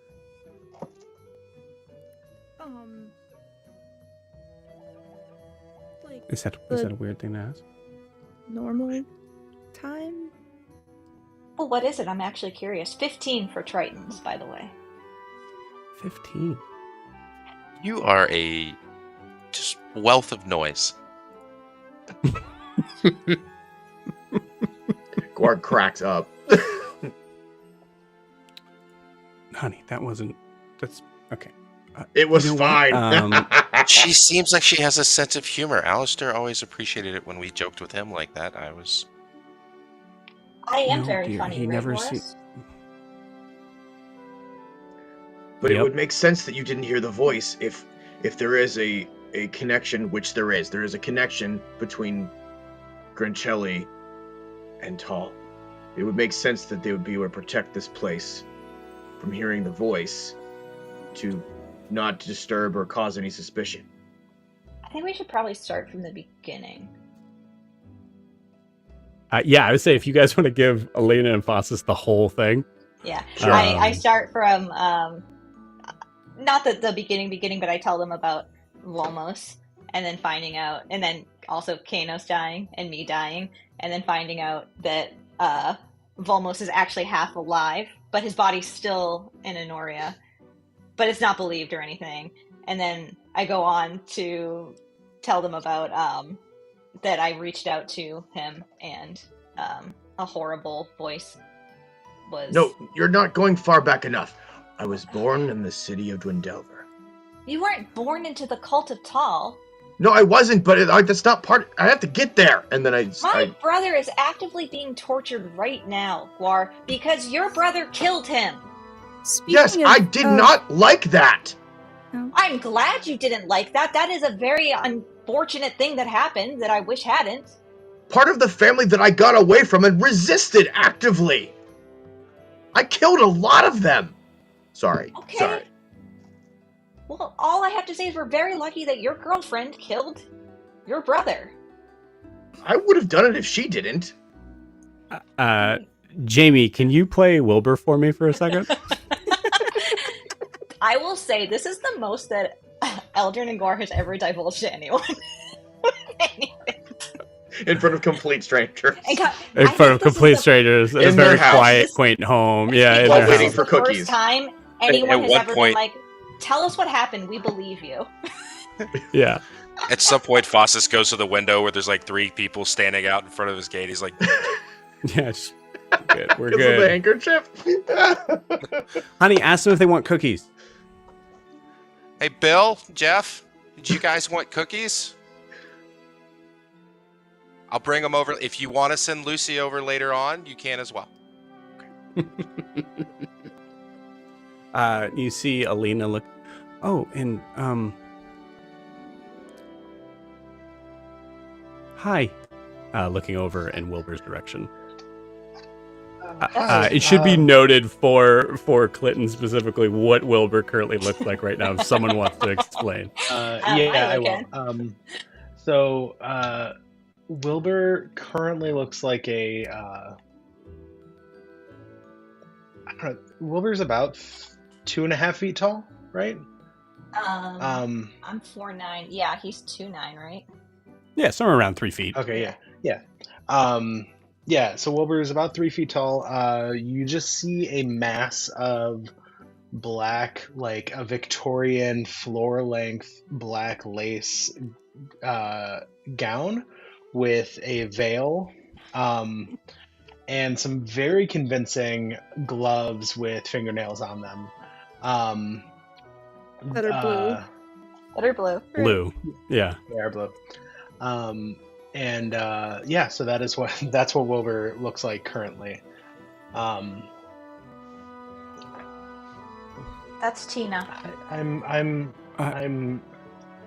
Tina. Charlie was a good man. He was a very good man. I'm not Who's laughing Charlie? in character. Oh, her husband. She's mourning. Oh, I'm so sorry. Should you be be here right now? She's still our friend and wants to travel with us, so I don't... Her I husband's don't- dead, he's not they coming don't- back. They don't know. After hearing a story about how many times you and your family managed to come back? Is that strictly just a rich person thing? Well, first of all, More or less. no. My brother was forced. Tina, I am so sorry. Tina, if you had wanted your husband to come back, I could have done that for you, but it wasn't part of our arrangement. Okay, Tina? I've had princess. I'm just gonna say it. No, I'm gonna say it. Princess. I don't know how they handle things on land, but when someone is talking, especially about a deceased loved one, you let them. You certainly don't berate them in a moment of mourning. And I just if I'm the only one that's saying anything, I want to say that I think that you are being somewhat rude. At this, Charlie you start was a to good hear a noise that you can't discern whether it's weeping or laughing from under the veil. Wow, that is. I that look is down interesting. and I try and compose myself. Charlie was a good man and we all miss him. I think at this, Wilbur is going to like wait for a moment for the conversation to get off of him and lean over to either Guar or Eldrin and say, can we trust them? Can I take this veil off yet? Eldrin shakes her head. No. About this time, Speak- Foss is going to walk over with a very light bag of money. We usually keep a few gold pieces around for the widows in town. If this could help. Tina's anything. fine. Yeah. Tina. Well, honey, let's let Tina decide. Truly, it's okay. We have. We're good. We're Yeah. fine. You take it for whatever you need. It's expensive burying a loved one. Charlie was a good man. Yep. He was a really good man.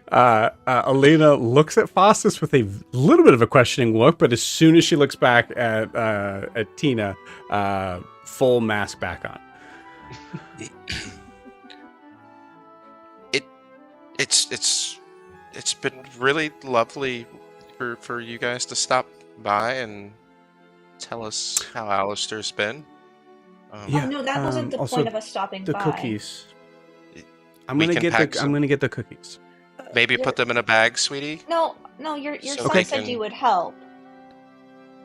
Also, speaking of lost loved ones and such, when she was talking about her brother being taken and all that, and then she goes in. You see, as Saren starts it, like Alina is like now leaning against the counter of where the oven is. Like, oh god. Yeah, I And mean, she by the turns- way, sorry, the- please, yeah. The One reason point when that she does. Do you talk the about reason Rayla? that he didn't sign or he didn't come back Well, to hold life on. was because Time out. I interrupted Saren to say that, so I want to make sure Saren finishes what they were saying. I'm sorry. Okay. It's okay. So she goes on to explain that Raylor is missing, and actually somebody that I think is traveling with Alistair was the last person that saw him, and well, kind of. She saw a ghostly version of him dragging Eldrin's brother away, and I don't know. Have you happened to have heard of the name Raylor anywhere around here? Let's also not forget that he might be responsible for my death and Kanos's as well. I mean, I still don't think that he wouldn't have done that. And if he did, it was Tall's fault and not his. I agree with that. Yes. I wish we had. I wish we had. No. Okay. Well, okay. Look, I understand that we're a lot. I know that I can be a lot. But your son did say that you would help. and I don't really think we've gotten into what we need help with yet. You see a plate of cookies is shoved in your face as you're saying this, Eldrin. Sarah grabs one. I say, I'm fine. Take the cookie, Eldrin. You don't Just have take to the eat it. cookie. You don't. Yes, have you to eat do. it. I take the cookie. I command you as your commander to eat the cookie. You're not my commander. Tina, would you like a cookie? Tina grabs a cookie and just holds it here. And I feel like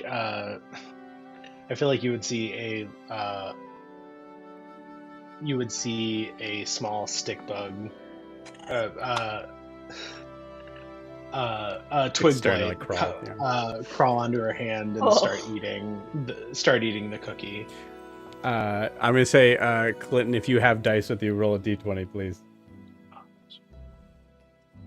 If you don't, that's totally fine. I got it. 1 second. Okay.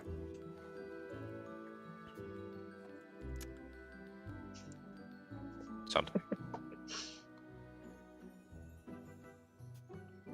Alina does not say this. It's a 13. Faustus, you full on see some sort of bug on the cookie. I'm sorry, Tina. If we'd have known, we could have. What were Charlie's? Charlie, you said his name was? Charlie, he was a good man. He was a very good man. He was a great man. Oh my god! He was so good! Is that nutmeg? So there's a couple of different ingredients in it, but there's also bacon in it. It's the big. Oh my god! And I grab another one. That's the. When I hear salty. that, I just look at Noros and I give him my cookie because I know how much he loves bacon. Thank you. You're welcome. I cheers Noros with my third cookie. What was? Did Charlie have a favorite cookie? He really liked grass. Like smoking deer? No, like salads. No, like eating. No, I think they ate it raw. They didn't smoke it. Yeah. Or bake it, I don't think. Did you ever bake grass? No. Just raw? Yeah. Okay. No, fires don't do too well where I'm from. Yeah, just mostly like, what we could forage.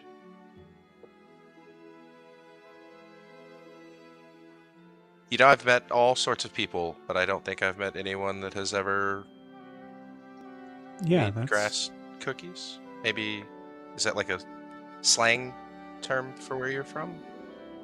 I think it's a delicacy. That's what I was trying to get. where they're Was from. that maybe it's a.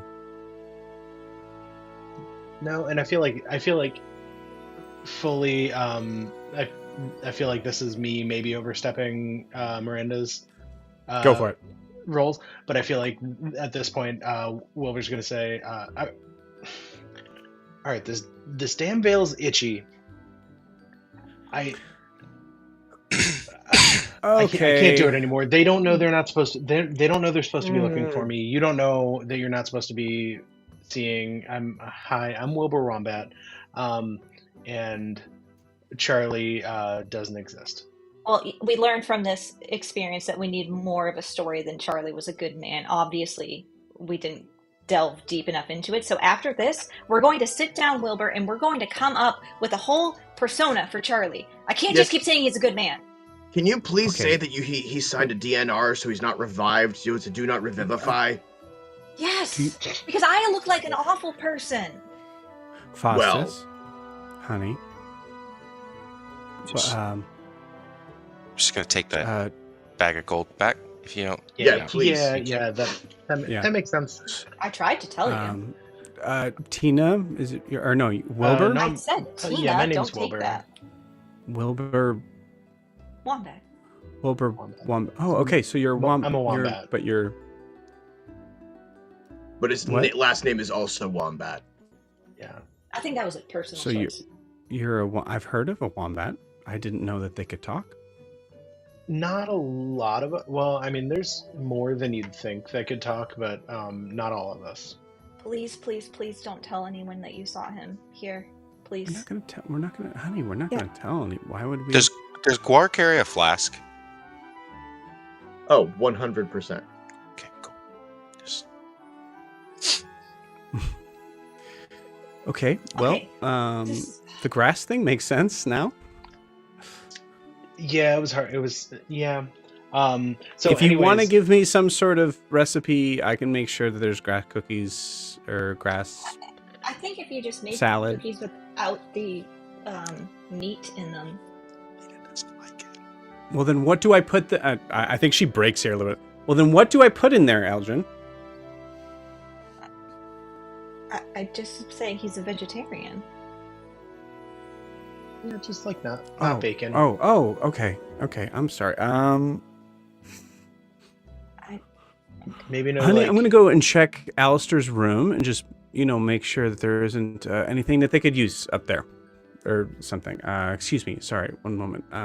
Honey. Looking at Guar, who is sitting down, like, just make sure. Remember, when you stand up, the banister's right there. Just Thank you. Did I and you see say she something walks wrong? upstairs. Just gonna cut right to the point.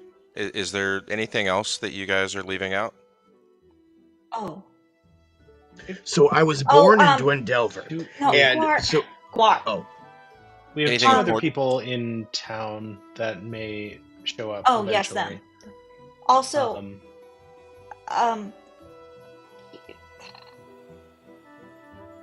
half of us are kind of very not liked by Grincelli, and are probably wanted by her. and not in a good way. Yes, no, she last time we kind of met up with her, well, her knights killed me, then kidnapped, I point to Norris, then kidnapped him. I'm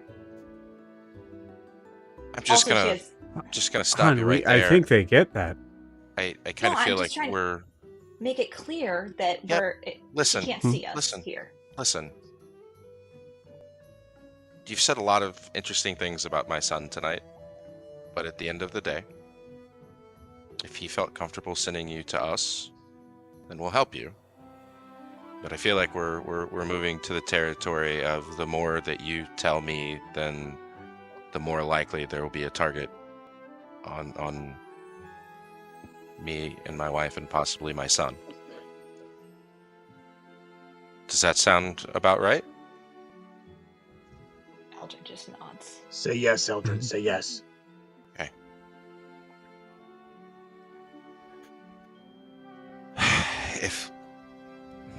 Listen, that school did a lot for Alistair, and I think it was really helpful, and of course that's where we met Gwen and Io, and there were Such a lot cool of names. that. They're wonderful people. I hope you meet them. Anyways, if there's anything that we can do to help, and Alistair certainly feels like we can, then whatever you need from us, we'll do our best. But I won't hurt anyone. Oh, that's not our intention. I just want my brother. And I just want proof. But also, I want to know. I look over at the handkerchief on the fence. So, what branch were you in? You guard, King's Guard, on patrol, on the wall. Where were you? Engineers. Yeah, that makes sense. Weapon of choice. Wrench. Listen, they put a sword in my hand and pretty quickly found out that wasn't for me. If I learned anything from my time, sometimes that wrench was more powerful than 100 swords. So, thank you for your service. Is that this is Noros. Who tends the garden? Alina. Oh, yeah. Nice. Nice. Yeah. So the only person that has had any sort of understanding of what even is on the outskirts of Ludus is Saren. So I think it's just we're just needing information on how to possibly get in undetected if there's. Your son said that you might be able to procure uniforms or something for us to try and get in that way. I don't know. I'm at a loss. I don't know what to do. We don't We need can- one for everybody either, and Saren just like glamours her armor into a uniform. Some of us Clinton, have check that your covered. Discord real quick.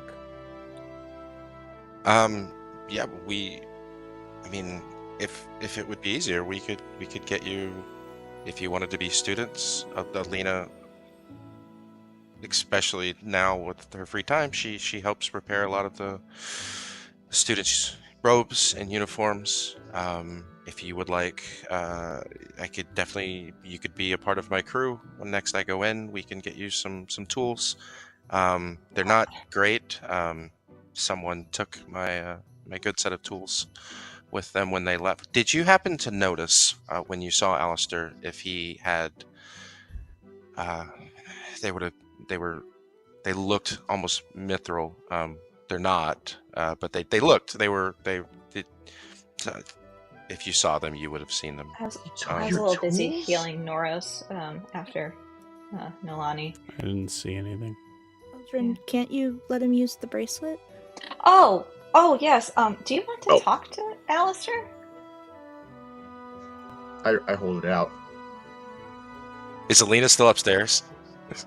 Alina's still upstairs at this moment. If you want her to come down, I'm good with it. You should let my wife talk to. Oh, I mean, you can do it and she can do it. It's dependent on the person. You can talk to him. Do you know the sending spell? There's 3 charges in this bracelet per person. Technically, we have 9 now. Oh, actually, and because Noros has one too. I'm good. I'll think about it. Okay.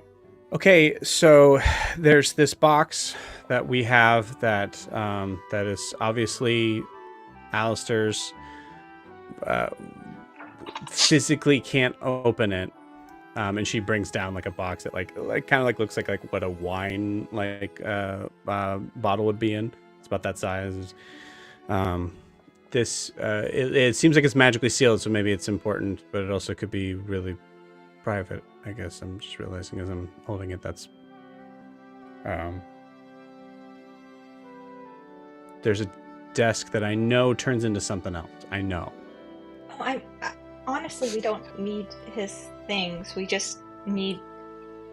And Faustus, I don't think it's a good idea for us to be on your crew. I don't want to involve you any more than we already have. Things have been pretty hectic since the Dr. Curran's laboratory exploded. So there are tons of people going in and out at all times lately. That wouldn't happen to be on the east side of school near the common grounds, would it? It would be, yes. Okay, that's wonderful. Is that the thing we passed? No, that's where Alistair said that they might be keeping Volmos if they're keeping him somewhere. He said that Oh. there's an entire wing of the school with its own tower that's closed off, and that he had a very odd feeling when he went down there. It just felt wrong. Oh, good. So he wasn't in the place that blew up. No, Okay. he's alive. As No, he far was. As I know. No, he is alive. I He talked to him. was, yeah. He was in that. Oh, The police, the guards in town actually thought that he was involved with it, which is ludicrous. But I'm over it. We've all moved past that. There was that Siobhan and Gwen and Io and the elf man all came, and they left together. Something must have happened to Siobhan because he is not traveling with a Siobhan anymore. Well, that's Hopefully too they bad. found her daughter. She was sweet. They probably found her daughter, sweetheart. Well, is he in the... Maybe. Does he look for people's children a lot? Because he's with another woman named Kara who's also looking for her daughter. So it's a very noble work that your son does.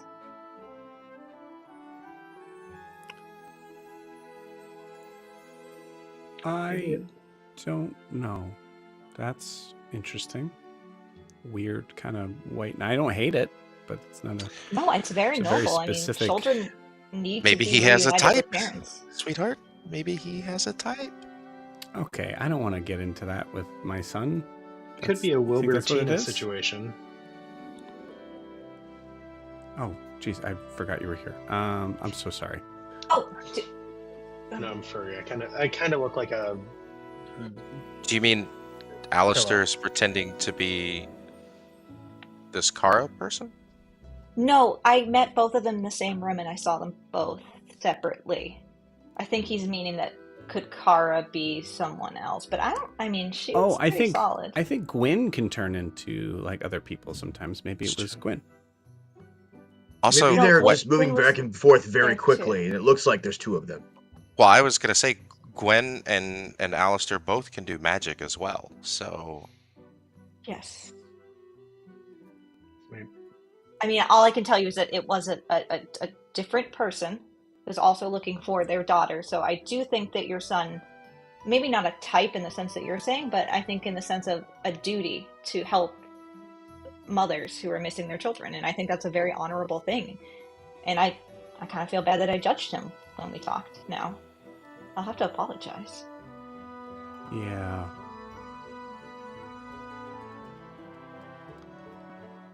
Well, certainly it's a very interesting thing. do you think maybe they met another Alistair?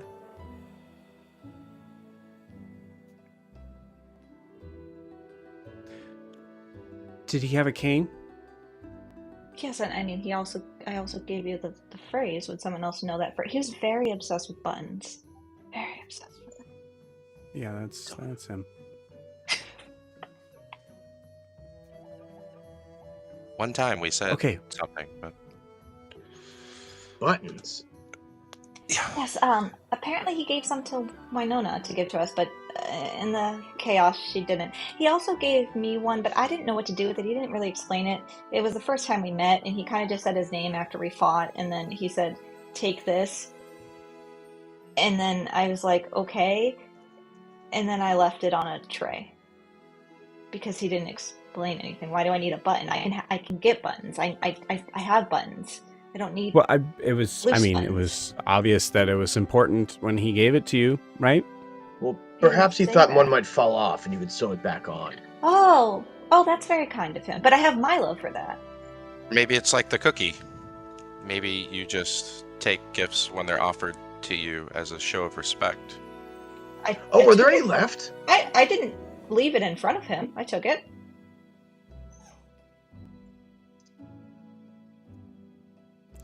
Okay.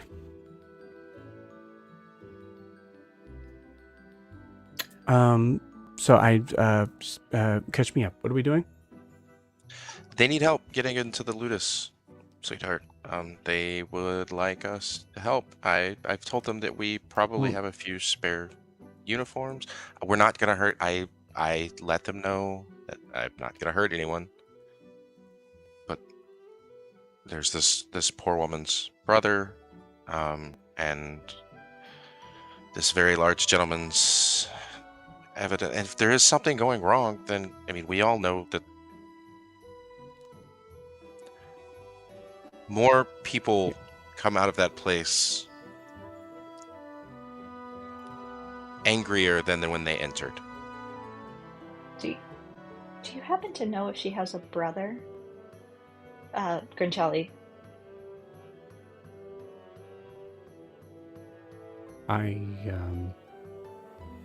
There's we only see her maybe, I don't know. I've maybe seen her a handful of times. There's It's the all right. painting in the main hall of the two of them, but that's What painting? right when you go in the front doors. I There's don't go, huge... honey. I don't. I know you just visit, but Listen, you've gone to like do like 3 or 4 odd jobs, okay? And I just think I think it's kind of like interesting that your son is just electing us to help them infiltrate a place. And I understand like I get it. I understand the reason. But honey, we'll do anything we can. But I just You said you worked. yeah, I guess for this school. we probably have some. What? You said that Faustus worked for the school.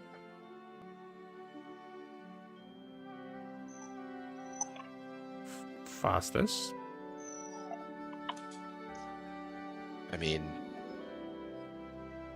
they've shared their entire life story with us, Alinas. Just... What have we been doing since Alistair's been gone? Right? These people need help. We can help them. And all you need to do is Okay. get us in. If we can get us in without anybody knowing we're there, Yeah. we'll take care of the rest. And what did that school ever do for him anyways? 2 Can you- things. Gwyn and Io. And they left as soon as they could. Okay, I'm on board. I'm good. I'm good. I mean, I don't want to put you two in unnecessary danger. If you could just get us some uniforms and maybe tell us a little bit about the layout of the school, anything will help, because right now we're going in blind and they know we're coming. So we don't have any element of surprise. You're not going to hurt the students or anything, right? No, No, I of course just not. want my brother.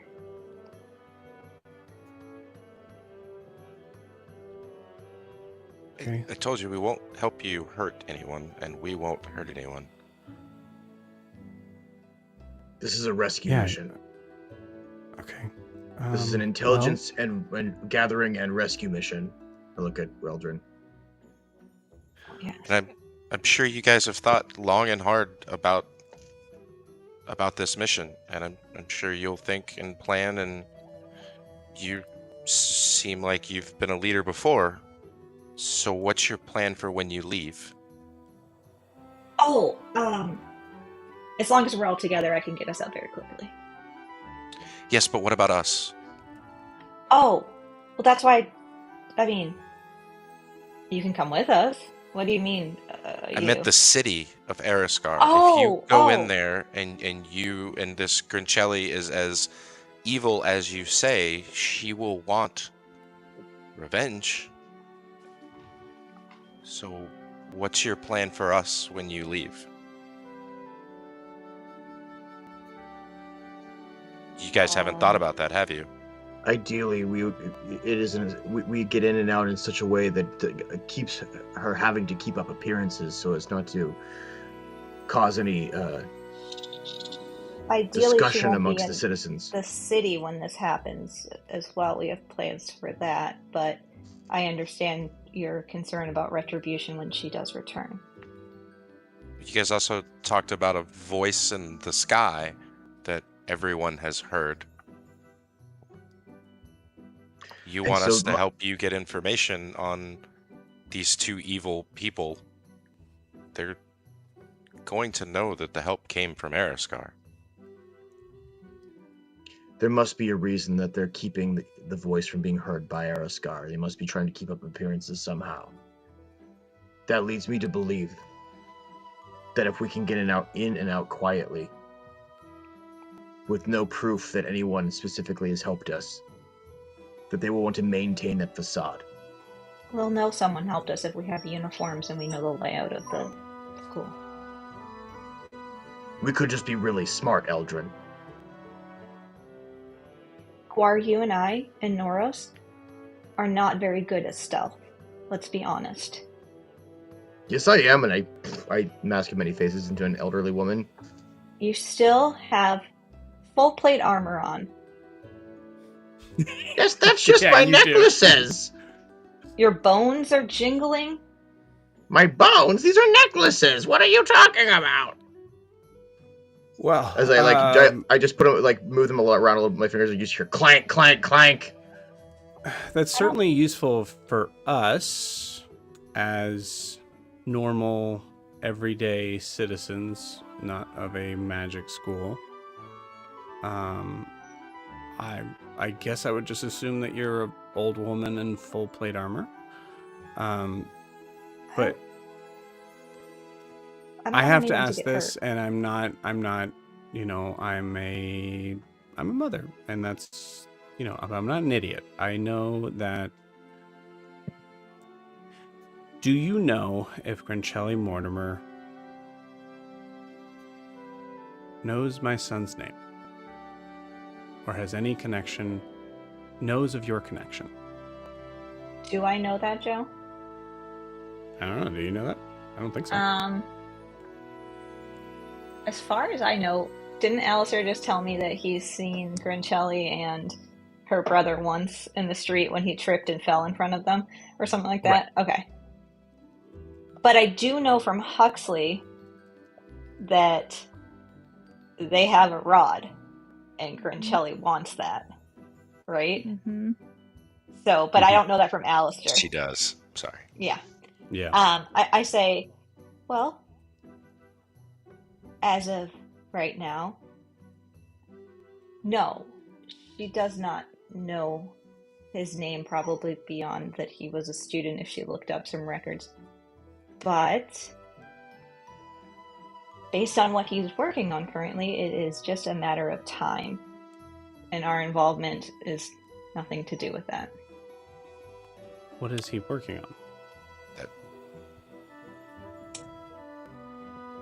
He is procuring some artifacts that are powerful and are wanted by Grancelli. And when she wants something, she finds a way to get it. What we're trying to do right now is get proof for the king. Not my king, the king of... King Eisenbart. The actual king. Not the actual which king you're talking about. Yeah, that's why we came to North Imeo. We're trying to get proof for him to show him that Grancelli is not someone who can be trusted and someone that needs to be arrested and dealt with.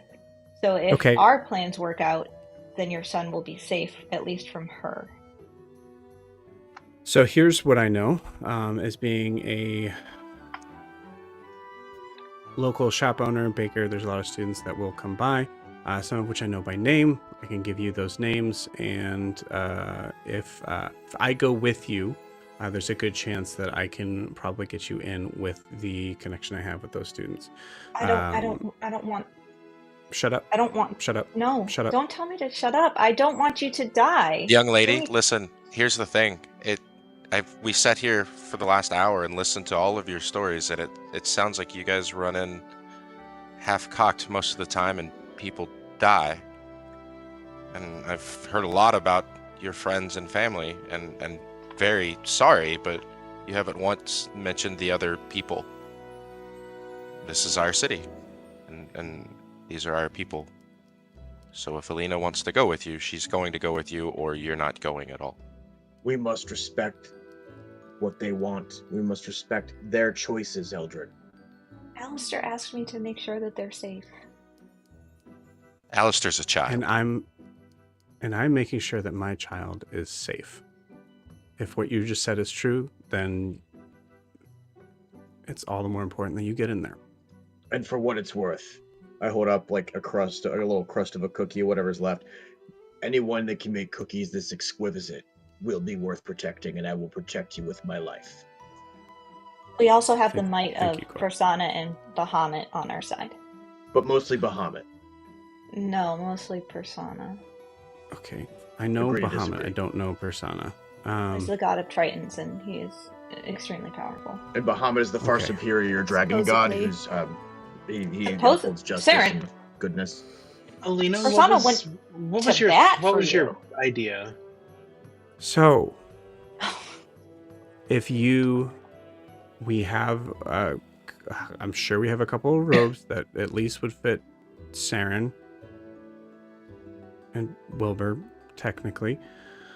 I'm the same height as Saren. Yes, dear, but you're blue, and I just kind of get the feeling that you stick out. Probably. But we'll The last go time we with saw your. Grancelli, she did say fucking Tritons in a very So derogatory and angry way. again, the language we don't.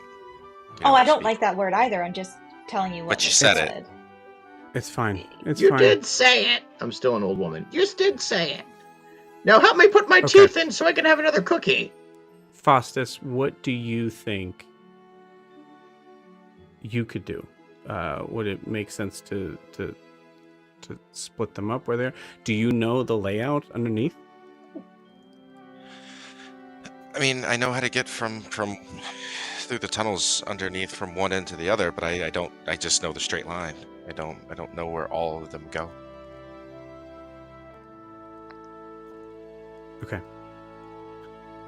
So I know I can get you in the front door. Faustus can lead you underground. We have uniforms. I could possibly get more. I'm sure Milo could make some. As my husband said, Extra and if this we is the need. last time we'll say it, we're not going to hurt That's true. or be involved in the hurting of anyone, especially students. We don't want that either.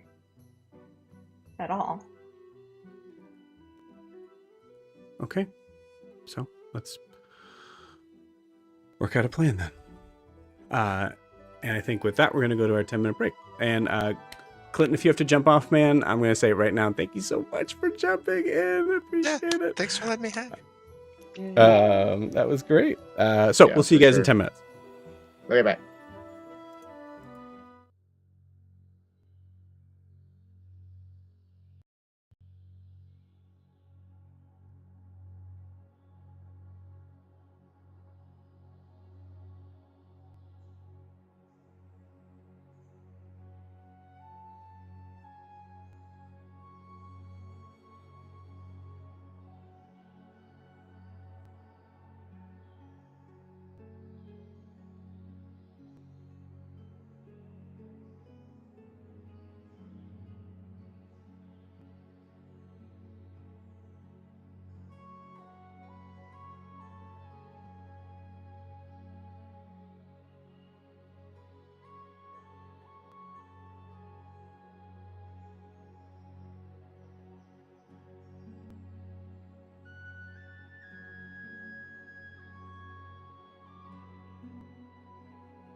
All right. And we are back. So, we are going to switch scenes into an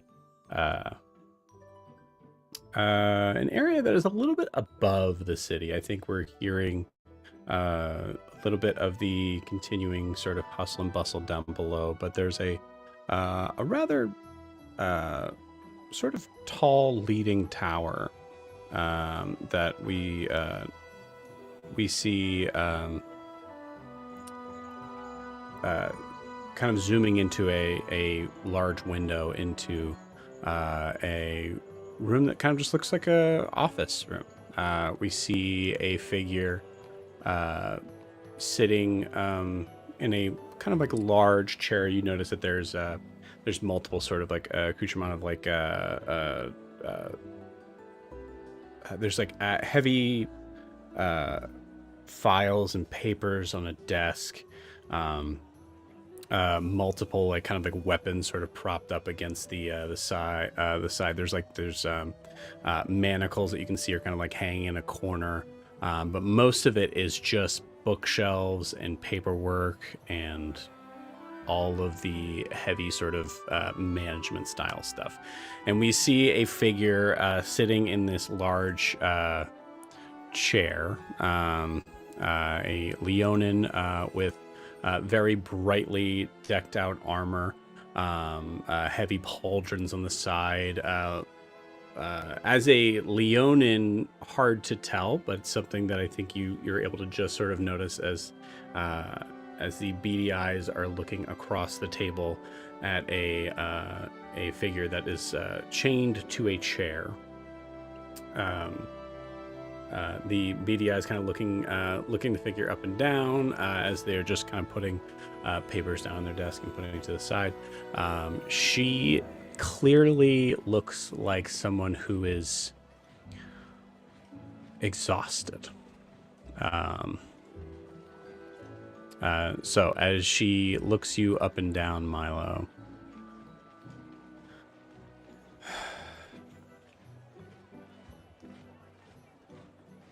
so,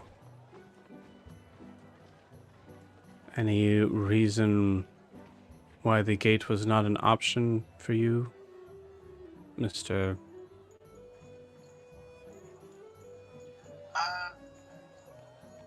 No specific. I just figured out I could kind of walk up walls, and I thought it'd be funnier. And then I panicked. Yes, it says here that you took off. You were shot by one of my guards, and you took off all your clothes and were seen stuffing them into a bag. Yeah, that's about where it got me. And then claimed to not be yourself, but that we needed to, let's see here, quote, go find him wherever he went. Yeah, it wasn't a great plan. No, I agree with you there. Yeah. So am I looking at like a fine? Because did I cause damage? if you're wanting a quick sentence here, we could put a significant amount of things: disturbing the peace,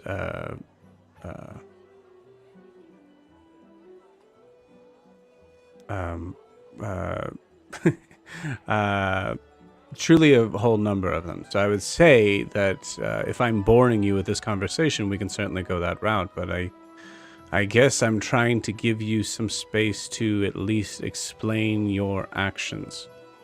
No, what are you doing in my city? No, I was coming to your city to I don't know, I had heard it was a nice city. I have friends from down near Isengard or Isengard. The capital. The capital with Colville specifically, and they said Ariskar was a nice area, so I needed a trip. Walk up a wall to jump over a gate. Yeah. Well, I didn't know. I didn't quite think about, what was at the top of the wall.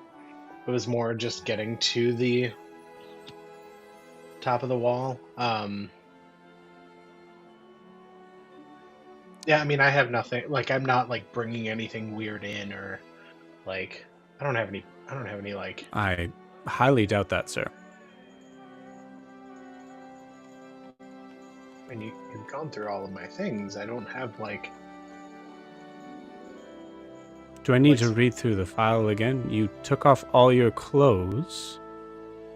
Said, Okay, we need to go get him. Bringing me weird in, yes. I'm not like. I'm saying I'm not like. I wasn't like trying to bring. I wasn't like trying to smuggle anything in or anything like that. I just. Sure, I don't know. Yeah. Someone who could walk on walls. It was a bad and impulse. clearly has shown some mental distress, we'll say. I would. That's fair. Coming from this conversation, there's no reason I shouldn't at least try to find a place for you that could help you in your journey mentally.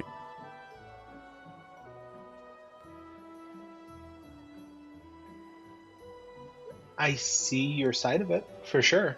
I can see how that definitely seems that way. Another way to approach another solution to this problem could be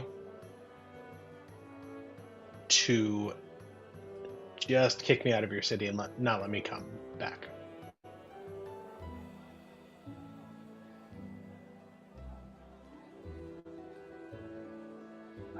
I can understand burning a bridge. I've done it before.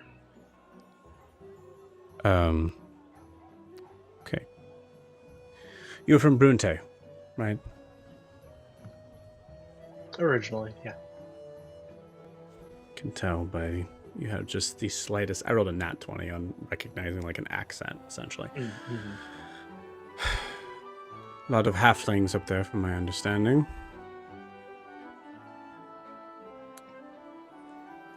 Yeah, there's. We grow them small. It's a nice, quaint little town. Yeah. Great. Mr. Sir. Oh, you got it right. I have no...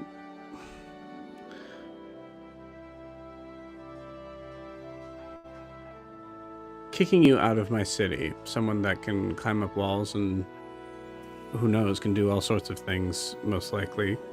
I am not of a magical prowess, so I don't know how you do the things you do. I imagine there are a couple things that you can do that you wouldn't tell me, because, and even if you did, sir, there's no reason for me to trust you. So, right now, as it stands, all I can do is have you manacled to a chair until we find out a different solution for you. Unless you tell me what it is you're doing here. I was coming to visit. For what purpose? Pleasure? Have you heard how wild things are? Roll a deception check. Yeah. Have you heard how wild things are? Ooh, nat 20. For what? 21. For what? She's got a pretty high insight. 21. 21. Okay. That's pretty good. Have you heard how crazy things are out there? Like, people are... It's tense. And I heard it was less tense here. And and I Because we apologize. didn't get a voice. Is that what it is? You didn't hear the voice? But you,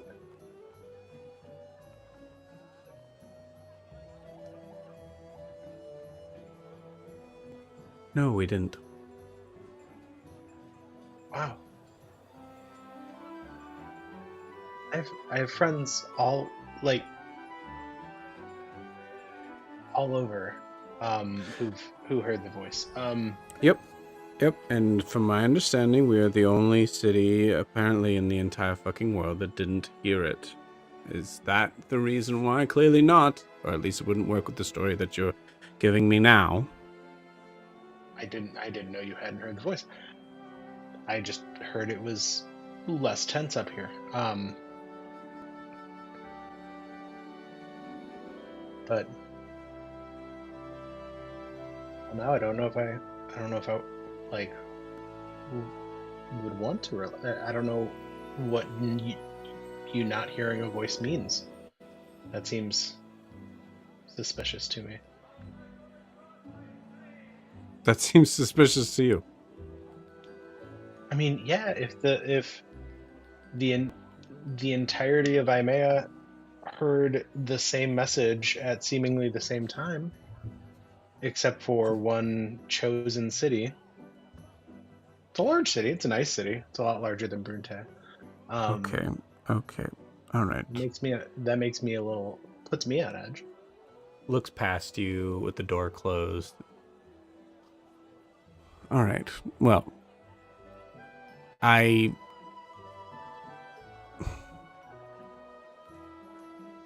what do you want me to call you?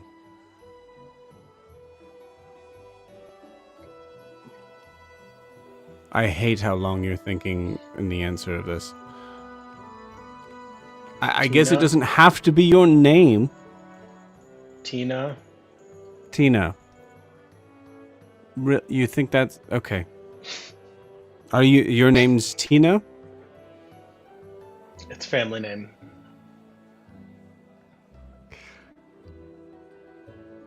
Tina, I'm gonna be as honest with you as I've been with, more honest than I've been with anyone this week. I am tired. I am so fucking tired. There's a part of my brain that truly just wants to let you go just to see some sort of thing that I can control in this town. If you run amok and run into a barrel of fruit and call yourself Tina, I could just have my guards sweep you up, and then at least it would look like I know what I'm doing. Yeah. And not unlike someone from Brunte. You're right. But I can't do that. Because that's... At best, that is irresponsible for my position. At worst, that is dangerous for citizens here. But Sure. I don't really want to have you stuck in the jail cells for the rest of your... I have no idea how long halflings live. For the rest of your life. I don't want that either. But if I just let you go and kick you out of the city, I also am not sure if I'm doing a bad thing by you, by the city, by me. Yeah, I mean,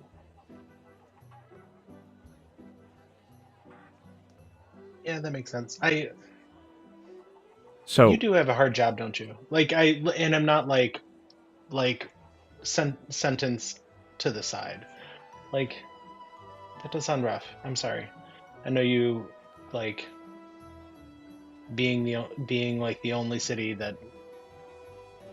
Are you like keeping the new do you guys have to like keep the news of the voice out? Is that like because you don't want to like worry the people inside? I know that's got to be like an interesting. no, that's not. Roll me a. I'm gonna say roll me a d20. Add your charisma modifier. Okay. I'll say you have advantage though.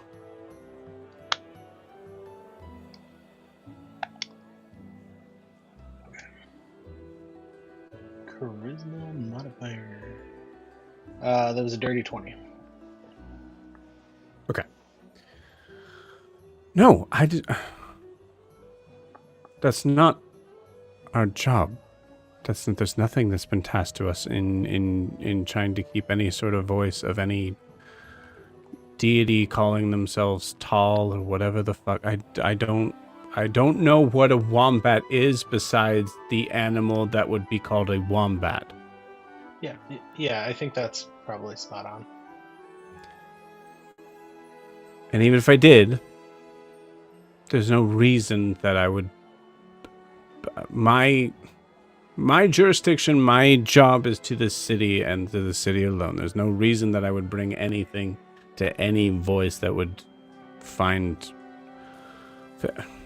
Sorry, I'm not. What do you want to do? What do you want me to do? What would you do if you were me?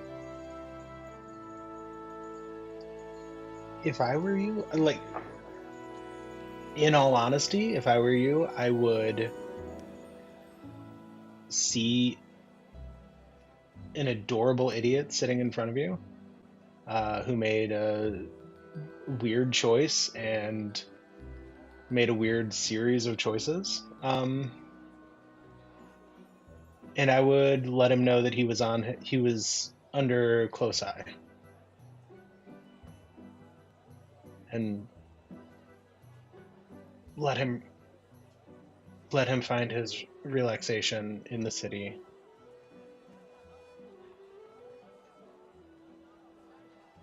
But Persuasion check.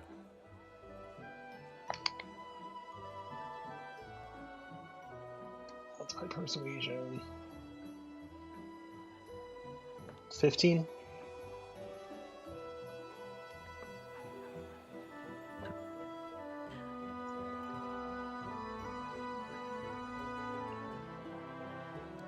I have 5 guards that carried you to me as you were stark naked.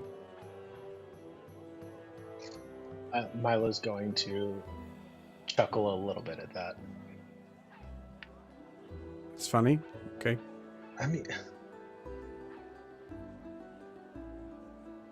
I have Well- 5 guards that would see me let a man who walked on walls, pretended to be someone else, and the person that he pretended to be was 100% naked in the woods. That's what my guards would see me letting go.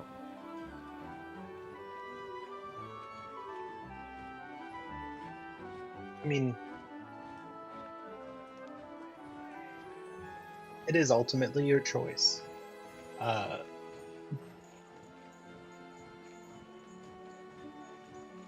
have you ever just answered the call? Like what would happen if I threw that rock? What would happen if I, like, you know, walked on that wall on the side of the road? Are you full crazy? You know as well as I do, any answer I give you is not going to be any clearer. I guess that makes sense.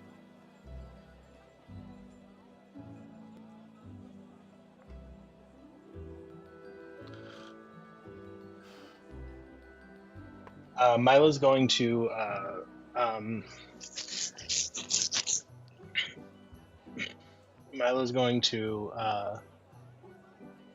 look her in the eye, and with his know your truth, is going to say,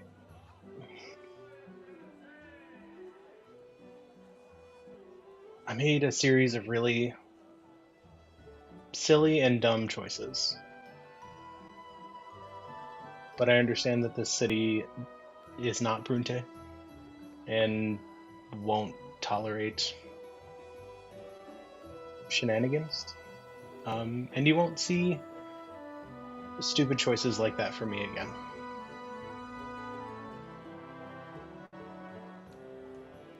Okay.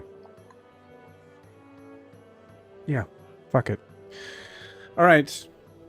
If I see you in here again, I'm going to build a dungeon and put you in it. for the rest that would be the best choice for you. And Yeah. more importantly, for the city. Okay? Yeah, that makes sense. Great. Good. All right. Fuck. I'm going to unchain you from this chair. And I'm going to let you walk out. If you do anything other than just walk out, you're going to have the entire Ariskar force on you. And that's not good. I don't care how many walls you're walking up. That's not good. No.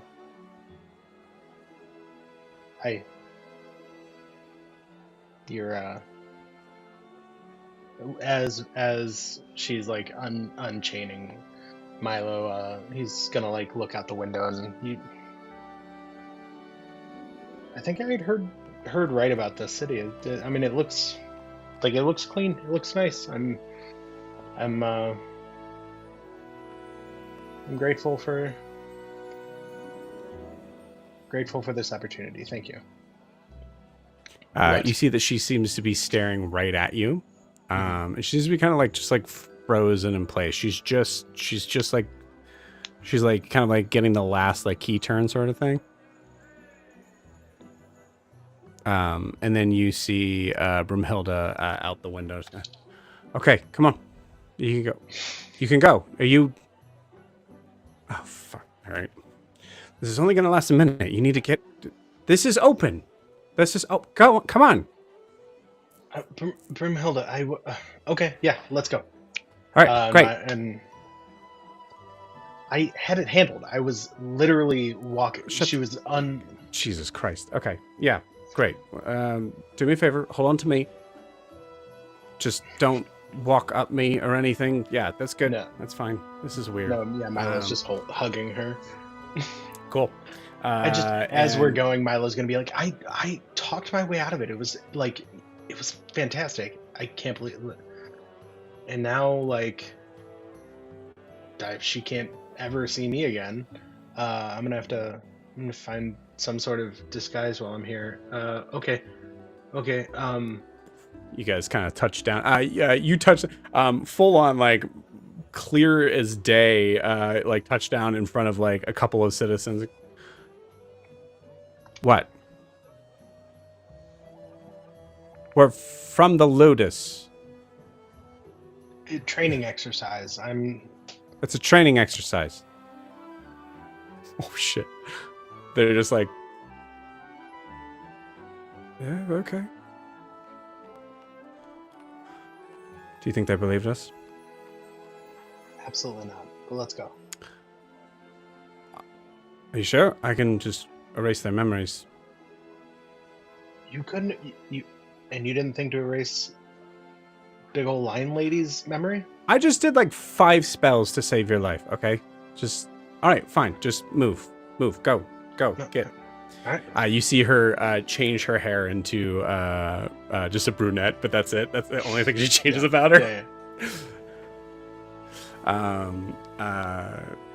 And I will say, yeah, go ahead. I was gonna say, as we're running, Milo's gonna prestidigitate hair that looks exactly like Brumhilda's current brunette hair on him. Okay. I think that only lasts a minute, if I recall. So you're having to do it every minute. Yeah. Cool. What are you doing? Okay. It just keeps going away and coming back. Yeah. Yeah. My whole life. All right, just stop. Just fucking. All right, here. She takes off her witch's hat and puts it on your head. Which I assume is half my height. Yeah, it's way too big on you. Looks left and right. Okay, all right. Let's go down here, and I can just and runs into a little inn that has a nice red what's the word? Steeple on it. Yeah. And you run in, and yeah, we'll pause you there. So that's one way to do it. Yeah, keep her.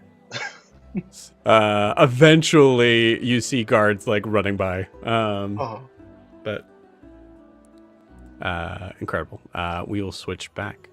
Oh, geez, I'm sorry. I didn't realize I didn't have Lori in my bed. Cool. So back at Alina and Faustus, you see them trying to kind of work out some sort of plan with you. I'm going to say, Saren, roll me a d6.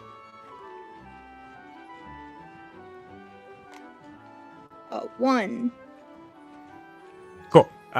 So yeah, you see after a certain amount of time, you see Alina come down with 3 robes that 2 of them look pretty dang rough. You notice that there's like blood on one of them. That like it's like dried blood, but it couldn't see, like, for some reason she couldn't get it off. And the other one I would say is like torn down the back. And then one of them looks completely fine. Okay, so this is what we have for robes. They're not much for now. But we'll say above board if you guys want to start to kind of like figure out like plan stuff or whatever. Anything you guys can think about. We don't have to role play anything. We can just say it. We just call it. Eldrin would You go ahead. check in with her mom to see if she was able to get Grancelli out. Like, what's the time frame? And she couldn't. I rolled really bad on that. I recall. I think our plan was, at least in the chat, was leaning toward being on the crew. So hopefully we could get somewhere like like behind the scenes, back of house, underground, something, so that we could also endanger as few people as possible.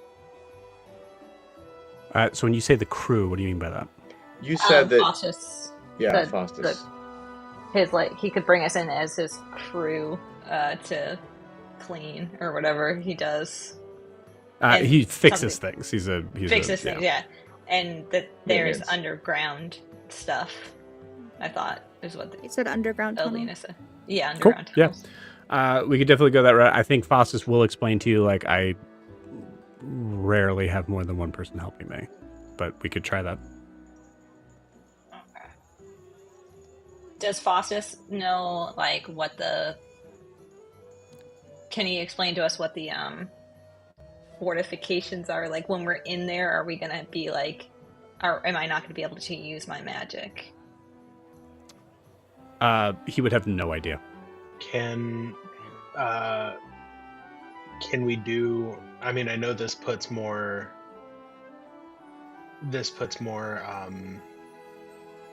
puts them on more on a ledge, but can we do like one person go on with Faustus for a like recon mission to see what the inside of the school looks like and what we're looking Maybe at for magic Saren wise? could do that. And then have the study group or the like group of junior bakers of Imea walk in with Alina, and that way it'll give some time to get some more uniforms ready and get us a little bit more, get our feet under us a little bit more before we actually go in. Yeah. I think I like that. I think the idea of like having recognizance with someone who would look like they could help Faustus in whatever he's fixing totally works. And then for just to kind of make sure we're clear on this, Alina can get you into the front door. Which, you know, as far as like any sort of like security sort of thing, besides that would be largely based on what the students would be calling out. But it may be tricky to get back down into the cellar the second time. Not impossible. It's just gonna be trickier. Like Faustus would explain, like, yeah, I like that plan better. Because it would be really hard to kind of get everybody in and say that everybody's a part of my crew. Yeah. Yeah, that makes sense.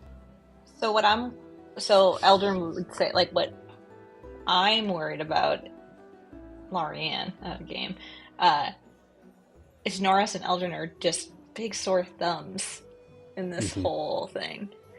So, okay. It's just me spitballing, and I know it's just probably going to get turned down. But what if? So, mm, um, Ilrin has tried to, reach out and have Grencelli come to, I Imea proper, or whatever it's called, Mhm. as a way of, like, what's it called, like that, politically Diplomatic. trying to, like, do whatever, like a let's get along. I Mhm. can't, an olive branch. There we Okay. go. Yeah. What if it's dumb, but what if, like, me and Norris are used as distraction and we meet with Grencelli? I don't want to, but I'm saying, like, Eldrin, it could be part of her, like, I don't know, job as a princess, almost like future queen, to be like, okay, you didn't come to us, we'll come to you. But she probably knows we're coming, so unless her brothers, like, didn't tell her, I don't know. I'm just trying to think No, of how, like, I think the trickiest part in my head of that idea is that it splits the party. yeah, that's what I'm Yeah. worried about. Splits the party with someone that you know. I think like deep down, Eldrin, that you can't handle Grencelli by yourself, or even with Noros. Yeah. But there's also a factor too, like Grencelli Mortimer. The last time you saw her, granted you weren't nearly as strong. There was like it was not really going to be much of a fight. Like that was how powerful she was. Now you guys are more powerful now, so it's definitely a possibility. But if she has backup with the brother, then that's the worry there. So I think in my mind, the other thing you could be thinking about is like, well, if we split them up, at least we have a chance. Yeah. So I don't think that's a terrible idea at all.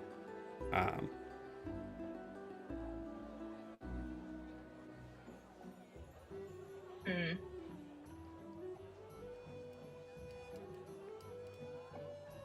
Yeah, Or the we only could, thing I like, worry about with that, okay. I was gonna say the only thing I worry about with that plan is, like, in public, I'm sure that would be fine. Like having, like, being with Grincelli, but as soon as there's not eyes on her, I don't think, like, yeah, it would immediately be a fight. What if I use my because I can get them for like an hour. I use my retinue of guards as also as like a show of this is like a diplomatic, like, meeting thing, like that we didn't just, like, show up here, like it was, I don't know, because I think there's the other sort of factor like that I'm thinking about this is that the idea of like diplomacy trying to be enacted by Tritons as opposed to like guards of the capital. yeah. Granted, there's also a factor too that it could be like, well, Imaean guards aren't allowed here.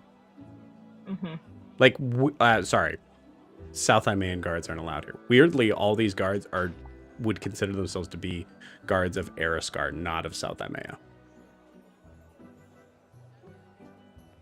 Milo can get arrested and give his real name, and then Grincelli can hear that Milo's in prison and go to confront him. I do, yeah. Say like I think there's a little bit of that that's bridges burnt, but Yeah. So Alistair also mentioned Callus. If I ask Faustus and Alina who that Callus, is, yeah. do they know who that It is? should be Callus. Professor's son. I don't know what professor. It would be Professor Thorn.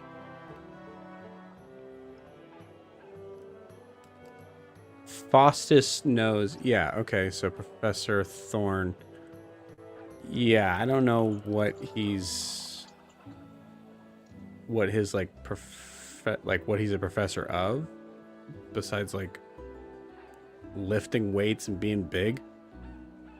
Guy is huge. But that's it. That's all he knows about him. Yeah. My guy. I think at one point though, Eldrin, like as we're trying to like plan this all, Eldrin just looks around and says, "Is this too risky for? Is this?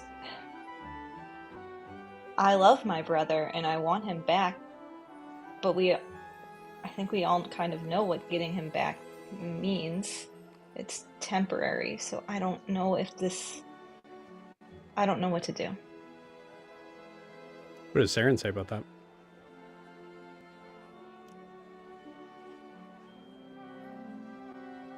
Considering that Saren has another card in this in this job. Oh, because she thinks Raylor. Mm-hmm. I don't know if I really know. Oh, I guess because he took Volmos. Yeah. Okay. I was gonna say none of us saw the scene of him chained to a desk. The second right? time, yeah. No, but you saw a vision of that you would swear was him. Yeah.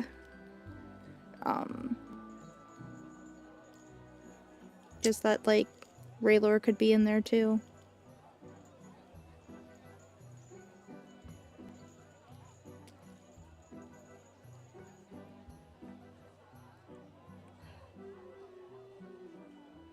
Eldrin sighs and says, "I shouldn't have wasted it on you. I feel like this would have been a much better use of divine intervention."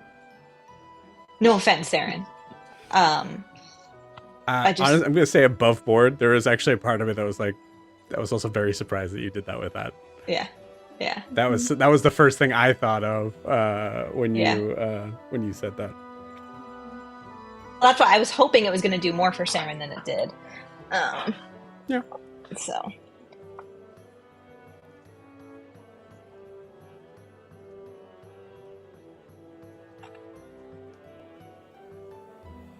Okay, so we've got two Mortimers who are very strong.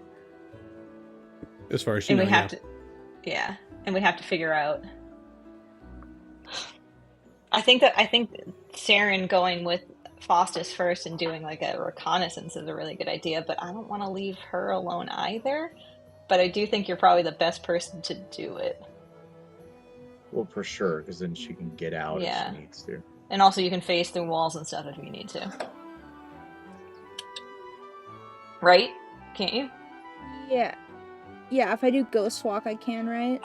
Even if I'm not ethereal at the moment. And I will say, like, you guys are not entirely sure what what to expect as far as like shielding from any sort of magic or whatever.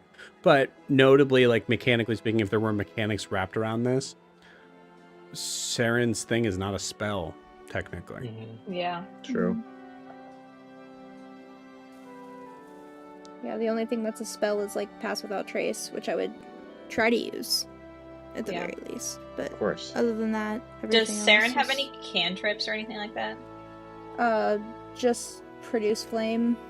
I think the first thing you should do when you're in there is try that to see if it works, because that would be that would let us know what to expect. I mean, it's a magic school, right? Yeah. Yeah. Mm-hmm. I mean, I don't want to depend on it. I don't think it, but we also, Kanos might be able to help if he gets the go-ahead from Persona, but I don't know. I could try reaching out to him in the morning. Yeah. I would say if you got Kanos, what would Kanos be doing? I don't know. That's why I will say above board, the DM is trying to make sure that there's not wasted time with that. Mm-hmm. Yeah. Well, Kanos could distract Grintelli.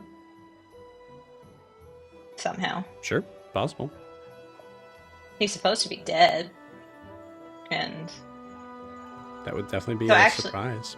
And she's the one that yes. killed him, right? Yeah. Well, her guards. So I say, well, if Kanos comes back, I mean, there's no worry that there's not honestly there's no worry that he's gonna die. He's already dead, so we could use him as a distraction against We could Grincelli, just have him haunt her. Yeah. or wreak havoc. Honestly, like haunt her, wreak havoc on her, as a distraction. Because I mean, when he was at the Grove with us, he was strong, so he could at least hold his own for a little bit. And I know he wants think- revenge. Something else to consider too is that this is Grincelli Mortimer's home turf, in Yeah. the way that it is something that Grincelli has held a lot of secrets, and I think what's something that's like apparent as you talk with Alina and Faustus. Alina and Faustus have no idea that Grincelli is as awful as you say. Yeah. And you've seen that a couple times. So having someone who could, not necessarily embarrass her, but like reveal secrets where she doesn't want them to be revealed, is a plus there. Could Kanos, depending on how he comes back, corporeal or whatever, or not corporeal, could he do some digging, like getting behind like doors and stuff? Like, how like he pops up for me when I try and talk to him? Like, could he help that way? Or is he more of like fighting? Like, I have no idea what you're asking me. Digging? like, no, like digging, like digging for clues, like not actual digging. Like, Oh, is he her incorporeal? office. Can he like go through a locked Yeah. door? Oh, like, Hide okay. himself. Like, can he actually be a ghost that is not? I mean, Yeah. technically speaking, yes, but I would argue that anything that involving that Saren could do, Okay. ability-wise. Sure. Yeah, but she's more important.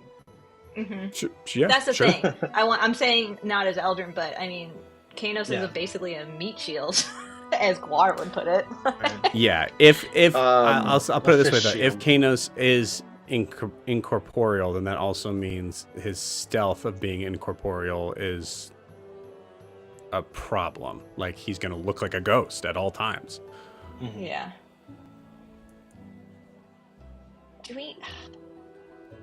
I just wish we knew more about Grincelli, but I mean that's what Huxley was trying to do his whole life, basically, and it has done nothing. Right. But also from a distance. Yeah. Ironically, I don't think you guys know this, but you guys might be the only ones that don't know this. Huxley has been in Ariskar.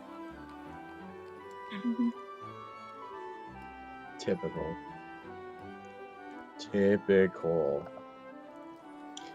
And Faustus know each other? Just Nope. Oh, because that would make sense. Why would you say that? I don't know, as an engineer and an artificer, like. Oh, he wasn't there. He wasn't there as a engineer in any way.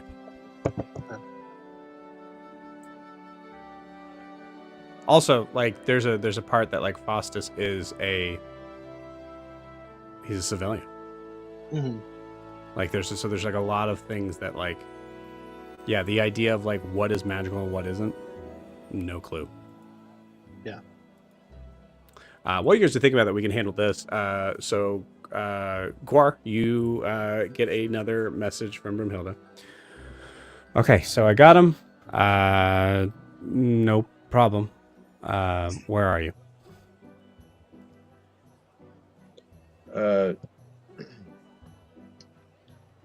We're preparing for. We're making our plans for infiltration. We are at a small house on the outskirts of the city. Would she know who these people are? Probably not. Nope. I would describe the location in 25 words or less. You got it. I'll say give me a... I think either... give me a survival check, I think, Guar. Or performance. I'll allow performance. That's fine. That's definitely better for me. That's a 22. 22. Cool. Awesome. You, with a 22, about 10 seconds later, Brumhilda kind of just comes through the door. Okay, so please tell me this is the right place. Okay, good. Great. All right, I am done for today. What happened? Hilda, Oh, hey guys. Milo. This Milo, is Alina what and did you do? Faustus and Hello. Alina. This is Brumhilda and Milo. They're with us. Oh, okay. Hi. You have a wonderful garden. It's absolutely beautiful. Thank you. We try our best. We have. Yes, I'm Alina. Nice to meet you. Please have a cookie. We were just There's bacon being in them. caught up. Ooh, bacon Yes, cookies. there's bacon in them. This is my husband, Faustus. I think Faustus is like in full like engineer brain thought mode right now. Mhm. So he kind of like looks up and he's, hi, and is just like now back into like planning sort of thing. Just to catch you all up, Brumhilda got me arrested. I kind of need to be on the. I can't get in trouble again. Of course not. Instead of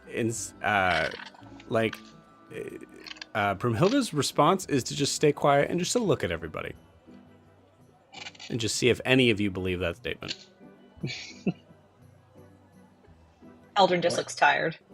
Yeah, Guar just like shakes his head. Like, what did you do? Who are you I'm saying here. that to? Oh, he said Milo. What did you do? Milo. Okay, all right, gotcha. Yeah. I'm here. What's the plan? Where are we at right now? And We don't.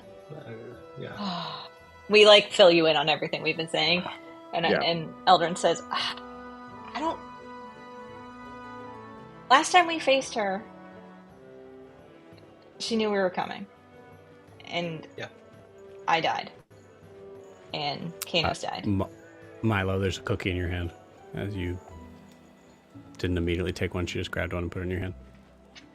I don't want to sound Thank you. weak here, but I am scared. I don't know if we can do this. You hear the...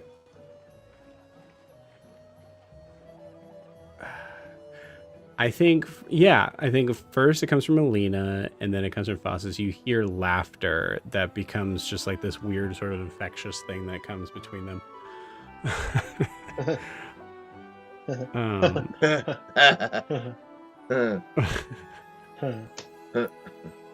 Sorry, it's not...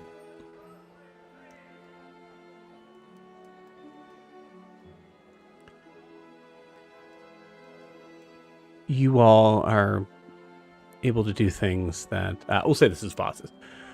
You all are able to do things that my wife and I couldn't even understand or begin to understand. It takes me 8 hours to fix a fence.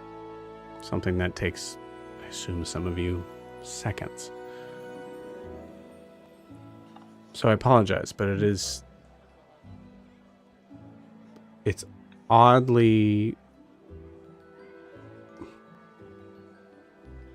I think for Alina and I, it's oddly comfortable to have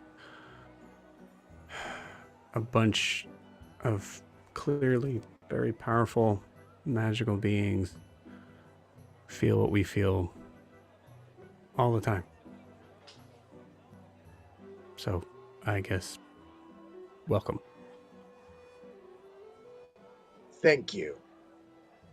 I don't like this feeling. I look at Eldrin and I say, please remember this. Fear is not necessarily weakness. Fear is just something that happens when you know you have to do something you don't want to do. But it can be a great motivator. So use it. Use it to propel you forward, not to pull you back. And I say that to all of you. I don't know what I would do if I got any of you killed. We are all fully choosing to do this together. This is the risk we take. This is the path we've chosen. All of us, on purpose. And we're the Mongoose crew. We're right. Fuck yeah. Things are like we're corrected. We're gonna make it work.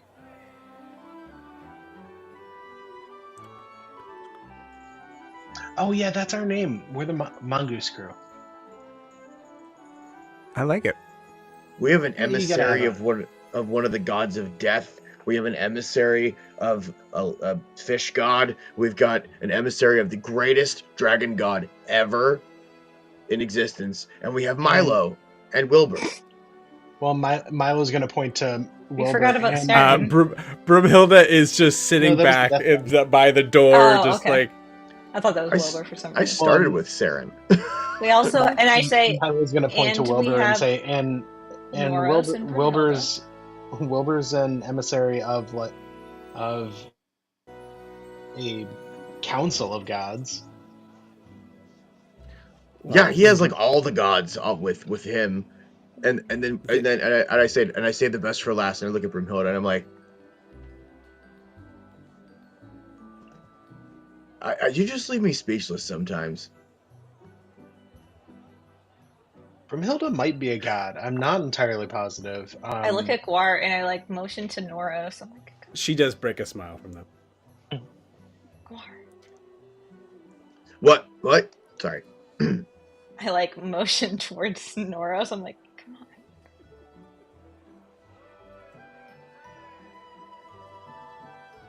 Noros. We What? also have It's not a Noros. big deal. It's not. Oh, a big deal. it's a fine. completely big deal. It's And it's Gerard. not And Now, Gerard. Don't lump Gerard and Noros together.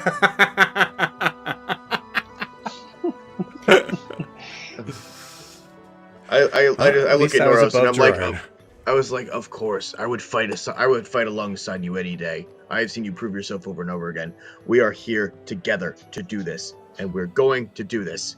Come what may, come hell or high water, we are doing this. He's just not so much with the magic. Maybe. Noros can do some magic. You can. Persona imbues in all Tritons innate abilities that we can. Can we focus pull on the from- plan? Oh yeah. Sorry, I was just trying to be inspiring. I look at Brumhilda again, like roll, like.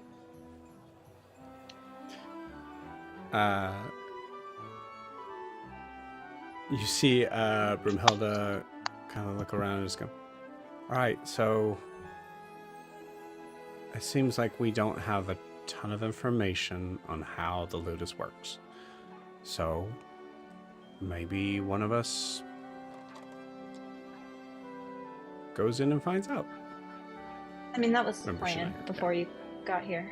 I like the recon idea. Excellent. Thank you, Brumhilda. Yes, I Here's- think. Here's what I'm thinking too. If Saren goes in, and everything goes well, which fingers crossed it will. I mean, we don't have to do this tonight, like our portion of it. I mean, I can do some stuff for us, so we can have a little bit more protections. It's something that would last for about like 24 hours. But we need to plan it out so we're doing it before we embark on this. It's actually pretty cool. It's something that I learned recently, and it's like a feast kind of thing. We can figure out what we want to eat, and then Will it be cookies? I'd have a feast.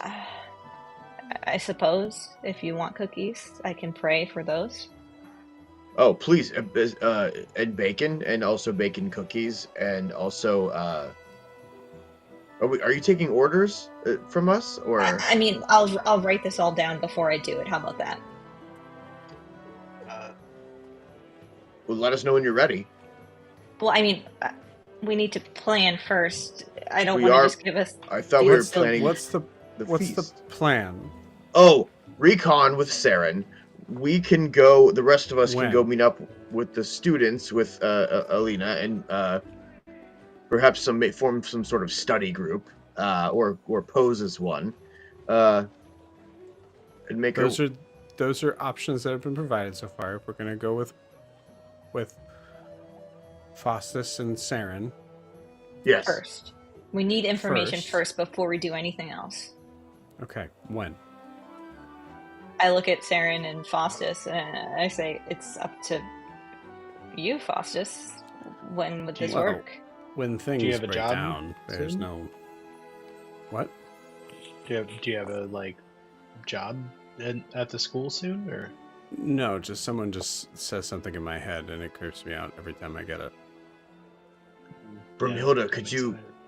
makes maybe not. Should We break don't know what something? defenses What? they have. Could we break something in the ludus? What about this Sure. this professor's son? Could he, I mean, is he a friend? Could he break something for us?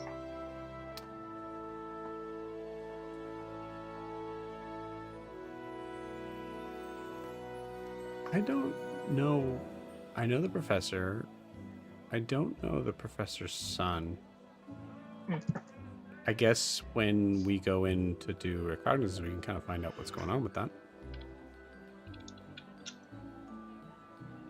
I mean, I don't know how good he is at performing, but he could go in as if it's just one of those days when you don't want to wake up and everybody's fucked and everybody sucks and you really don't know why, but you're just trying to justify ripping someone's head off and maybe break something.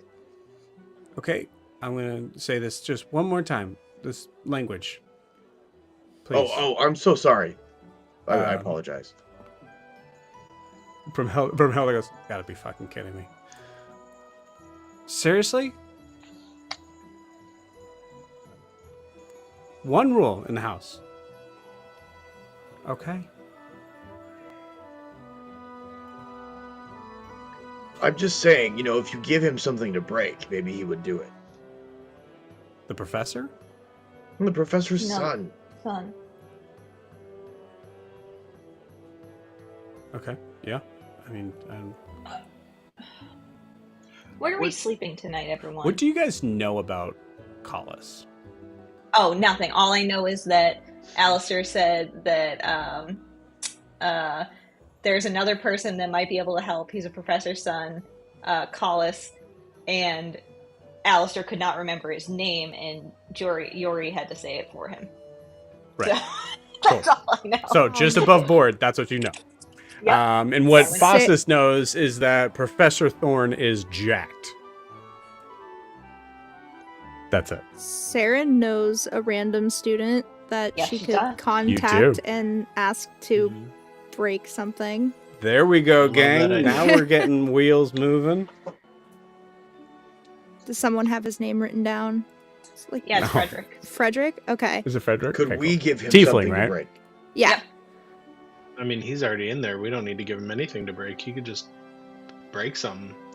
Why is someone breaking something? Because So we that got to you can get you fix in it. there. Faustus, Got what do you typically fix when you go? Like, what's under your purview? A lot of things that I think they could probably fix in like half the time, but they would rather pay me to do it. Usually nice. anything that's involving wood. But I'm good with my hands. But Milo's literally very anything good at that- setting things on fire. Remember the gallows, Milo? It's really hard for. I mean, I can bring new wood in there to replace whatever you're setting on fire, I guess. Although that got out of hand very quickly, didn't it? It didn't really do it. They still got hanged. They did still got. Is it hung or hanged? It depends on where the noose is in relation to the neck. Interesting. To the side is Explain hanged, to more. the back is hung. Neither here nor there. So if we They don't hang people tell, in Moria. How do It you doesn't know really that? work. well, yeah, because they just float. Mhm. If we tell Frederick also barbaric. to break, say,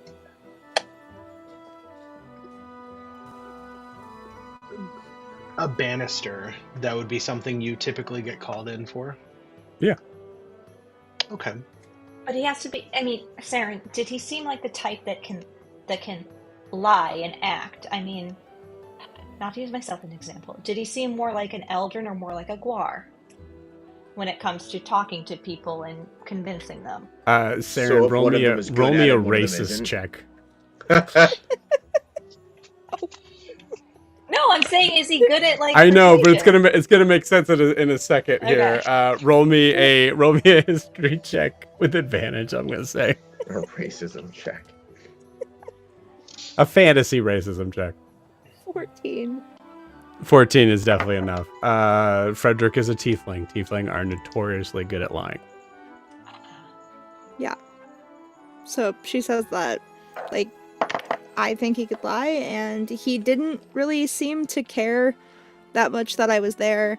So I don't think he'd have a problem just, like, breaking something. Okay. I just don't want to get someone in trouble for no reason. I mean, because if someone just broke something in the castle in Honoria is a distraction. I mean, Eldrin, these are children. You don't think they play pranks from time to time and It things sounds go very awry? It sounds like we give him carte blanche, and the bigger the mess he makes, the more people Faustus can bring in. Maybe. I mean, honestly, it's something that looks over at Alina. I mean, you know, when my son was there,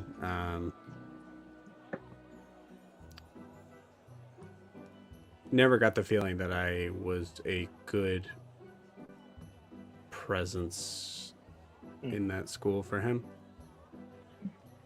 speaking I mean, of, I guess what I'm trying to say is that the kids aren't going to care as far as who or what or where I am. So that's not something that's going to be. I mean, I'm just like a janitor. Just a guy. Yeah, and you see Alina go like, "You're okay. You're much more than that." Yeah. No, I know that. I'm just saying that's how I'll be perceived, which in this case is good. well, speaking of Alistair again, Alina, did you want to? We offered to Faustus. Did you want to use? We have the ability where you can talk to him, if you would like to. Yes. Okay. I take off my bracelet. I motion to Noros to take off his, and I say, and then I point to Saren, and I say, with these 3 things, you have to give them back. You can't keep these. You can talk to him, I think, 9 times. The spell is called Sending, and it's 25 words or less. You see Faustus go, Alina, honey, that's not. You see, there's just a moment of like, I want to talk to my son. What is the big deal with that?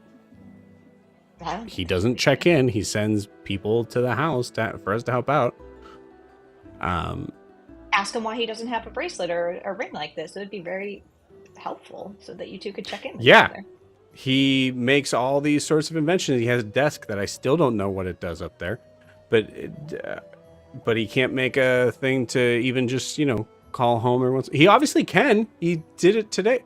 You see Faustus like now just like head in hands, trying not to look at Eldrin. Okay. As we've been talking, Milo's just kind of been like contributing to the conversation as he has, but he's been knitting. I like it. Oh, It's good. I was gonna say, Saren is also kind of like flipping through her glamored armor. She's like changing different parts of it to try to look more like artificery. Saren, Cool. what if you walk into this place and the glamour goes away? Maybe you should put on some overalls. I've seen workers use those. Okay. You don't have to say worker with that tone. What tone? I mean, In the There was a I'm tone. a princess Right? and I'm better than you tone. I don't think I'm So better you mean than like her any of normal you. speaking tone? It's fine. It's just, you know, like honestly, you could just be wearing what I'm. Could just be. He's now fully distracted with Saren, just like Rolodexing her. You could just. Yeah. You could just be. You could. Does this work? How about Yeah. How about this? Jesus. What was I saying? That's You yeah. have been in Yeah. Narnia. Either of you have those. one What? that looks exactly like what he's wearing. Yeah. It's just literally what he's wearing. Well, like if you wanted to be. thought you wanted to be a student.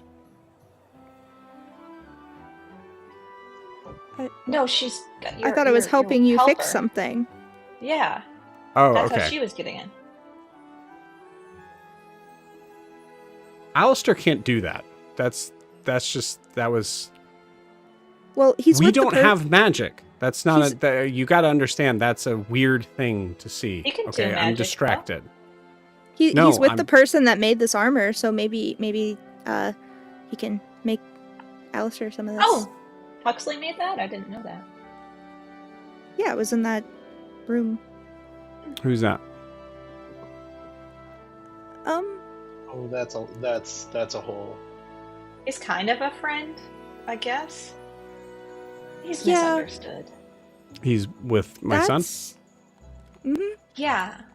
He's I think, yes. an artificer. I'm assuming Alistair's Oh. also an artificer. Yeah, they're gonna be. They'll be fully wrapped up in each other, I'm sure. Saren and Eldrin both start I don't giggling to actually each giggle other. because I have no idea about any of it, but So good influence, bad influence, doesn't matter. It's fine. he's Bad? fine. Okay, great. He's I need to getting know because I'm better. just about to talk to him. So, right? Oh yes, This is what Huxley is complicated and is very quick with his weapons when he's cornered. I don't think he's kind of His arm is a gun, but yes. Got it. Okay. It's probably Arm is fine. Arm is a gun. He's also very Is he a abrasive. robot? No, but his dog was, right? That was what that was. yeah, Okay. Gaston was kind of robotic. Huh. I Oh, never that's a cute really name. thought about Huxley. He's a very interesting man, albeit very frustrating and annoying, and makes me not want to be around him. Okay. Sounds complicated. But okay, Well- and Alina, just so you know, it's 25 words at a time. So 25 words, you wait for Alistair to respond. Then another 25 words. You have 3 Okay. charges on each of these. So you gotta be, sometimes it's gotta be things like one time I said to my mom, "Mother, it is Eldrin." What else did I say? Hold on. Okay, I think You she said has all a that? chance. No. I said sometimes you sound not as smart, so I had to say things like things bad, need help, meet me, blah blah, like things like that. You know? I see what you're saying. To So get if I across said more. okay, would that be 2 words or 1 in the way that Okay it would is count? 1, but instead of saying like I like speaking more properly, but instead of saying I am, you can say I'm okay, because that I'm is 1 word. And that would count No, as 1. Yes. Okay. Contractions, use those. Okay. I'm gonna go speak to my son in his room. And that's not weird at all. And you see her just get up and walk I out. didn't think it. Okay. Okay. Well, Saren, when do you want to do this? Today, I guess. All right. Make the call. Well, she And can't. you see, like, you had the other bracelet. You hand that out. No, yeah. she doesn't have any of them. We gave all 3 to No. I will say, okay. did I not say this out loud? Faustus. No. No, I'm sorry. I didn't say this out loud. Faustus goes, No. honey, why don't you just take 1 and figure out what you're going to say in 3 messages? Well, she can take both Noros and Eldrin's because I have the ring now. Okay. Yes, I mean, Sorry. 6 is much better than 3 if she hasn't spoken to him in a while. And sometimes they don't respond back and you need to send multiple. All right. Yep. Go for it. Cool. So, Saren, you have the ring.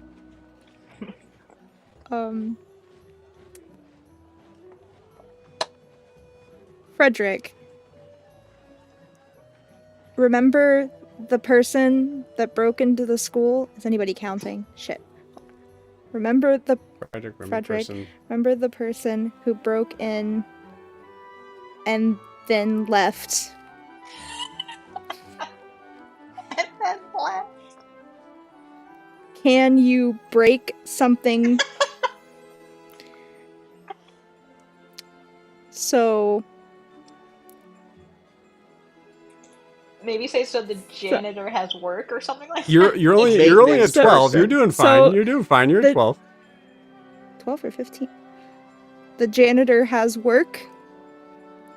So Don't janitor ask. has work. Eldrin says, Don't say ask. he needs money. Needs money. You got you got Needs 7 left. money.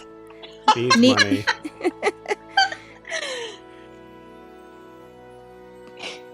Don't worry about it. Okay, I love you. Bye. Thanks. Thanks. Don't worry about it. All of a sudden, nothing gets done because you said don't worry about it. Cool. You get a response back immediately. Cool. How big? You're his only friend. I've been waiting for you.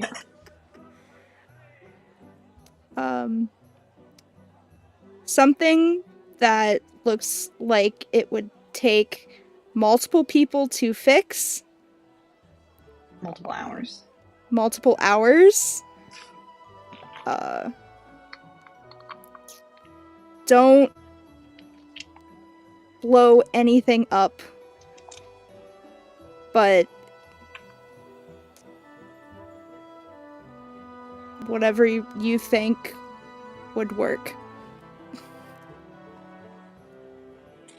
As Saren's stumbling through this, I looked at Foster. Oh, absolutely. And see, this is why it's Yeah. really important to write down what you want to say first, so that you don't sound like Saren. So you don't sound like a typewriter?